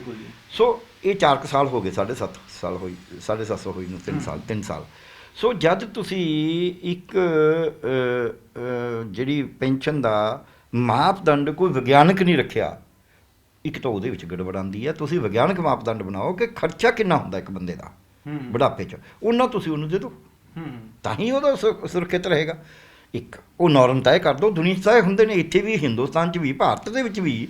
ਜਿਵੇਂ ਮਿਨੀਮਮ ਵੇਜ ਹੈ ਉਹ ਵੀ ਤਾਂ ਕਿਸੇ ਤਰ੍ਹਾਂ ਤੈਅ ਹੁੰਦੀ ਹੋਈ ਹੈ ਨਾ। ਜਿਵੇਂ ਮਿਨੀਮਮ ਵੇਜ ਤੈਅ ਕਰ ਦਿਓ ਉੱਦਾਂ ਹੀ ਇਹ ਤੈਅ ਕਰ ਦਿਓ। ਇੱਕ ਇਸ ਤੋਂ ਅੱਗੇ ਜਦ ਅਸੀਂ ਚੱਲਣਾ ਫਿਰ ਇਸ ਨੂੰ ਲਾਉਣ ਦਾ ਵੀ ਮਿਲੇ ਕਿਹਨੂੰ, ਮਿਲੇ ਕਿਵੇਂ, ਉਹਦੇ ਵਿੱਚ ਇਹ ਆ ਵੀ ਉਮਰ ਦਾ ਇੱਕ ਤਾਂ ਹੈਗਾ। ਜੇ ਉਮਰ ਦਾ ਸਰਟੀਫਿਕੇਟ ਤੁਸੀਂ ਦੇਣਾ ਹੈ ਤੇ ਡਾਕਟਰਾਂ ਨੇ ਦੇਣਾ। ਉਹ ਡਾਕਟਰ ਇਹ ਗੱਲ ਪੱਕੀ ਉਹ ਦੱਸ ਸਕਦੇ ਵੀ 60 ਸਾਲ ਤੋਂ ਉਮਰ ਘੱਟ ਹੈ ਕਿ ਵੱਧ ਆ। ਇਹੋ ਜਿਹੇ ਮਾਪਦੰਡ ਹੈਗੇ ਨੇ। ਛੋਟੀਆਂ ਉਮਰਾਂ 'ਚ ਅਸੀਂ ਜ਼ਿਆਦਾ ਵੀ ਇਹ 16 ਸਾਲ ਦਾ ਜੀ, 12 ਸਾਲ ਦਾ ਜੀ, ਬਾਲਗ ਹੋ ਗਿਆ ਨਹੀਂ ਹੋ ਗਿਆ, ਬੜਾ ਕੁਛ ਹੈ ਉਹਦੇ ਬਾਕਾਇਦਾ ਮਾਪਦੰਡ ਹੈਗੇ ਨੇ ਵੀ ਅਸੀਂ ਕਿਵੇਂ ਐਕਸਰੇ ਕਰਾ ਕੇ ਹੋਰ ਕਰਾ ਕੇ ਕਿਵੇਂ ਦੱਸਣਾ ਹੈ ਕਿ ਇਹਦੀ ਉਮਰ ਕਿੰਨੀ ਕੁ ਹੋਏਗੀ। 100 ਮਾਪਦੰਡ। ਸੋ ਉਹਦੇ ਉੱਤੇ ਤੁਸੀਂ ਉਹਨੂੰ ਸਮੂਥ ਬਣਾਓ ਕਿ ਸੌਖਾ ਹੋਵੇ, ਉਹਦੇ ਮੈਡੀਕਲ ਕਰਾਉਣ 'ਚ ਕੋਈ ਦਿੱਕਤ ਨਾ ਆਵੇ। ਉਮਰ ਦੀ ਹੱਦ ਤੈਅ ਕਰਨ 'ਚ ਬਿਲਕੁਲ। ਜਾਂ ਤਾਂ ਉਹਦੀ ਵੋਟਰ ਸੂਚੀ 'ਚੋਂ ਦੇਖ ਲਓ, ਜੇ ਜਿਨ੍ਹਾਂ ਕੋਲ ਸਰਟੀਫਿਕੇਟ ਹੈਗਾ 10ਵੀਂ ਦਾ ਜਾਂ ਕੋਈ ਸਕੂਲ ਦਾ, ਉਹ ਸਰਟੀਫਿਕੇਟ ਨੂੰ ਮੰਨ ਲਓ। ਜਿਨ੍ਹਾਂ ਕੋਲ ਕਦੇ ਕਿਤੇ ਪਰਚਾਂਸੀ ਜਨਮ ਦਾ ਸਰਟੀਫਿਕੇਟ ਹੈਗਾ ਉਹਨੂੰ ਵੀ ਮੰਨ ਲਓ। ਜਿਨ੍ਹਾਂ ਕੋਲ ਕੋਈ ਵੀ ਨਹੀਂ ਹੈ, ਕਿਉਂਕਿ ਭਾਰਤ ਦੇ ਵਿੱਚ ਬਹੁਤ ਘੱਟ ਲੋਕਾਂ ਕੋਲ ਹੈ। ਉਹ ਪੰਜਾਬ 'ਚ ਵੀ ਇੰਨੀ ਰਜਿਸਟਰੀ, ਕਿਉਂਕਿ ਡੈਥ ਬਰਥ ਰਜਿਸਟ੍ਰੇਸ਼ਨ 1967-68 'ਚ ਸ਼ੁਰੂ ਹੋਈ ਹੈ, 60ਵਿਆਂ 'ਚ। ਉਦੋਂ ਪਹਿਲਾਂ ਤਾਂ ਹੁੰਦੀ ਹੀ ਨਹੀਂ ਸੀ ਰਜਿਸਟ੍ਰੇਸ਼ਨ ਬਹੁਤੀ। ਸੋ ਹੁੰਦੀ ਸੀ, ਮਤਲਬ ਥੋੜ੍ਹੀ ਹੁੰਦੀ ਸੀ, ਕਾਨੂੰਨ ਨਹੀਂ ਸੀ ਉਸ ਤਰੀਕੇ ਦਾ ਜਿੱਦਾਂ ਦਾ ਰਜਿਸਟ੍ਰੇਸ਼ਨ ਵੀ ਹਰੇਕ ਦੀ ਕਰਨੀ ਹੈ। ਸੋ ਇਸ ਕਰਕੇ ਤੁਸੀਂ ਉਮਰ ਦਾ ਤੈਅ ਕਰਨਾ। ਦੂਜਾ ਫਿਰ ਸ਼ਨਾਖਤ ਕਰਨੀ, ਦੇਣੀ ਕਿਹਨਾਂ ਨੂੰ ਆ। ਦੇਣੀ ਕਿਹਨਾਂ ਨੂੰ ਸ਼ਨਾਖਤ ਕਰਨ ਵਾਸਤੇ ਜੇ ਅਸੀਂ ਕਹੀਏ ਵੀ ਸਾਡੇ ਭਾਰਤ ਦੇ ਵਿੱਚ, ਵਿਸ਼ੇਸ਼ ਕਰਕੇ ਪੰਜਾਬ ਦੇ ਵਿੱਚ, ਇਹ ਕਾਨੂੰਨ ਹੈ ਕਿ ਇਹਦੇ 'ਚ ਕੋਈ ਹੇਰਾਫੇਰੀ ਨਹੀਂ ਹੋ ਸਕਦੀ, ਕੋਈ ਠੱਗੀ ਚੋਰੀ ਨਹੀਂ ਹੋ ਸਕਦੀ, ਕਿਸੇ ਨਾਲ ਵਿਤਕਰਾ ਨਹੀਂ ਹੋ ਸਕਦਾ, ਕਿਸੇ ਨੂੰ ਛੱਡਿਆ ਨਹੀਂ ਜਾ ਸਕਦਾ। ਉਹ ਕੀ ਹੈ? ਉਹ ਹੈ ਜਦ ਸਾਰੀ ਗੱਲ ਸਭ ਦੇ ਸਾਹਮਣੇ ਹੋਵੇ, ਇਕੱਠ 'ਚ ਹੋਵੇ, ਜਿਹਨੂੰ ਆਪਾਂ ਕਹਿੰਦਾ ਬੁੱਕਲ 'ਚ ਗੁੜ ਨਾ ਭੰਨਿਆ ਜਾਵੇ। ਸੋ ਸਾਡਾ ਤਾਂ ਕਾਨੂੰਨ ਕਹਿੰਦਾ ਬੁੱਕਲ 'ਚ ਗੁੜ ਨਹੀਂ ਭੰਨਣਾ।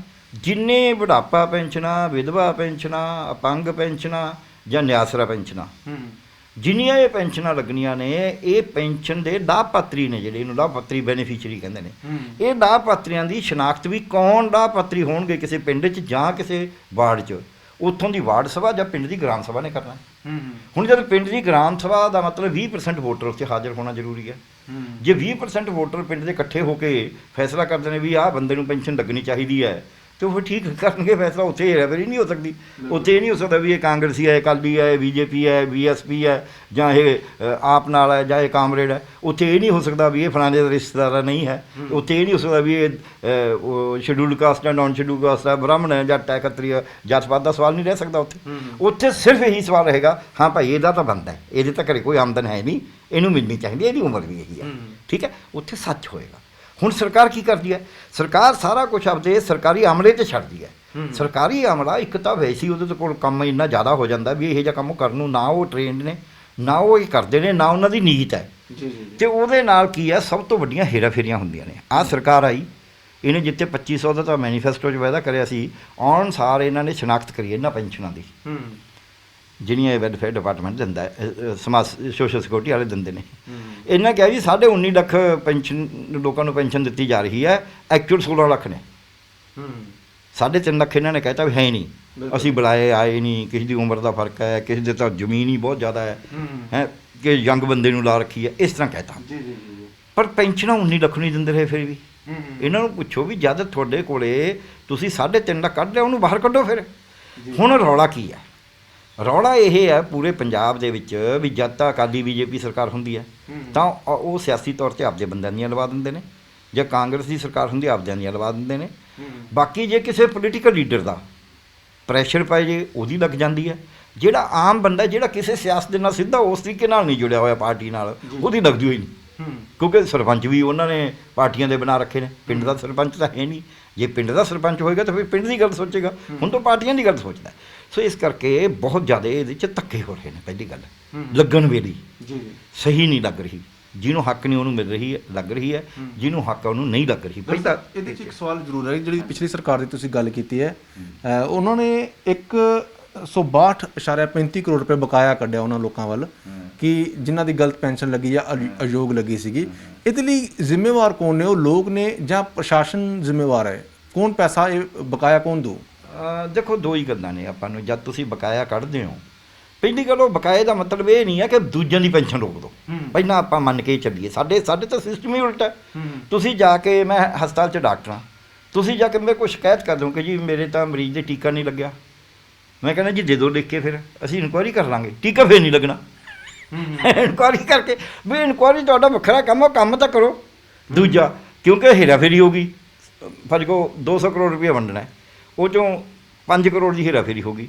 ਉਹ ਕਹਿੰਦੇ ਜੀ ਜਿੰਨਾ ਚਿਰ 5 ਕਰੋੜ ਦਾ ਫੈਸਲਾ ਨਹੀਂ ਹੁੰਦਾ ਵੀ ਉਹ ਕਿੱਥੇ ਗਿਆ ਕੀ ਉਹਨਾਂ ਚਿਰ 195 ਕਰੋੜ ਵੀ ਨਹੀਂ ਬਣਨਾ। ਦਲਤਾਂ ਦੇ ਵਜੀਫੇ 'ਚ ਇਹੀ ਕੁਝ ਹੋ ਰਿਹਾ। ਬਿਲਕੁਲ ਜੀ। ਸੋ ਇਸ ਕਰਕੇ ਜਿਹੜਾ ਸਾਡਾ ਸਿਸਟਮ ਹੈ ਪਹਿਲਾਂ ਉਹ ਆਪ ਹੀ ਗੜਬੜ ਕਰਦਾ ਹੈ, ਆਪ ਹੀ ਉਹਦੀ ਨਲਾਇਕੀ ਹੈ। ਫਿਰ ਉਸ ਨਲਾਇਕੀ ਦੇ ਨਾਂ 'ਤੇ ਉਹਦਾ ਭਾਂਡਾ ਬਣਦਾ ਹੈ, ਉਹਦਾ ਨੁਕਸਾਨ, ਭਾਂਡਾ ਨਹੀਂ ਬਣਦਾ, ਨੁਕਸਾਨ ਹੁੰਦਾ ਉਹਨਾਂ ਨੂੰ ਜਿਹੜੇ ਵਿਚਾਰੇ ਲਾਭਪਾਤਰੀ ਨੇ। ਇਹੀ ਇੱਥੇ ਪੈਨਸ਼ਨਾਂ 'ਚ ਹੋ ਰਿਹਾ। ਤੁਸੀਂ 106 ਕਰੋੜ ਕੱਢਣਾ ਹੈ, ਤੁਹਾਡਾ 200 ਕਰੋੜ ਹੈ, 250 ਕਰੋੜ ਹੈ, ਜੋ ਵੀ ਹੇਰਾਫੇਰੀ ਹੋਈ ਹੈ, ਤੁਸੀਂ ਆਪਦੇ ਅਫਸਰਾਂ ਨੂੰ ਕਾਹੇ ਟੰਗੋ ਲਾਓ, ਜਿਹੜਾ ਵੀ ਉਹਨਾਂ ਨੂੰ ਕਾਨੂੰਨ ਮੁਤਾਬਕ ਸਜ਼ਾ ਬਣਦੀ ਹੈ ਉਹਨਾਂ ਨੂੰ ਦਿਓ। ਰਿਕਵਰੀ ਕਰਨੀ ਹੈ ਰਿਕਵਰੀ ਕਰੋ, ਪਰ ਜਿਨ੍ਹਾਂ ਦੀ ਪੈਨਸ਼ਨ ਹੈਗੀ ਉਹਨਾਂ ਨੂੰ ਤਾਂ ਦਿਓ। ਤੁਸੀਂ ਉਹਨਾਂ ਨੂੰ ਨਹੀਂ ਦੇ ਰਹੇ ਵੀ ਸਾਡਾ ਤਾਂ ਜੀ ਵੱਧ ਪੈਸਾ ਚਲਿਆ ਗਿਆ ਤਾਂ ਉੱਥੋਂ ਰਿਕਵਰ ਕਰੋ, ਇਹਦਾ ਕਸੂਰ ਥੋੜ੍ਹਾ। ਸੋ ਇਹ ਇੱਕ ਡਿਫੈਕਟਿਵ ਸਿਸਟਮ ਹੈ ਸਾਡਾ। ਉਹਦਾ ਕਾਰਨ ਕੀ ਹੈ ਕਿ ਉੱਤੇ ਅਫਸਰਸ਼ਾਹੀ ਬੈਠੀ ਹੈ। ਅਫਸਰਸ਼ਾਹੀ ਜਦ ਰਿਟਾਇਰ ਵੀ ਹੋ ਜਾਂਦੇ ਉਹਦੇ ਘਰੇ ਆਪੇ ਆਪ ਉਹਦੇ ਖਾਤੇ ਪੈਨਸ਼ਨ ਜਾਂਦੀ ਰਹਿੰਦੀ ਹੈ। ਮੇਰੀ ਪੈਨਸ਼ਨ ਮੇਰੇ ਖਾਤੇ 30 ਤਰੀਕ ਤੋਂ ਪਹਿਲਾਂ ਜਮ੍ਹਾਂ ਹੋ ਜਾਂਦੀ ਹੈ ਹਰ ਮਹੀਨੇ। ਅਤੇ ਮੈਨੂੰ ਤਾਂ ਇਹ ਸਮਝ ਹੀ ਨਹੀਂ ਆਊਗੀ ਵੀ ਜਿਹਦੀ ਨਹੀਂ ਹੁੰਦੀ ਉਹਦਾ ਕੀ ਹਾਲ ਹੈ, ਕਿਉਂਕਿ ਮੈਂ ਤਾਂ ਕਦੇ ਨਹੀਂ ਹੁੰਦੀ ਵਾਲੀ ਹਾਲਤ ਹੀ ਨਹੀਂ ਆਈ ਮੇਰੀ।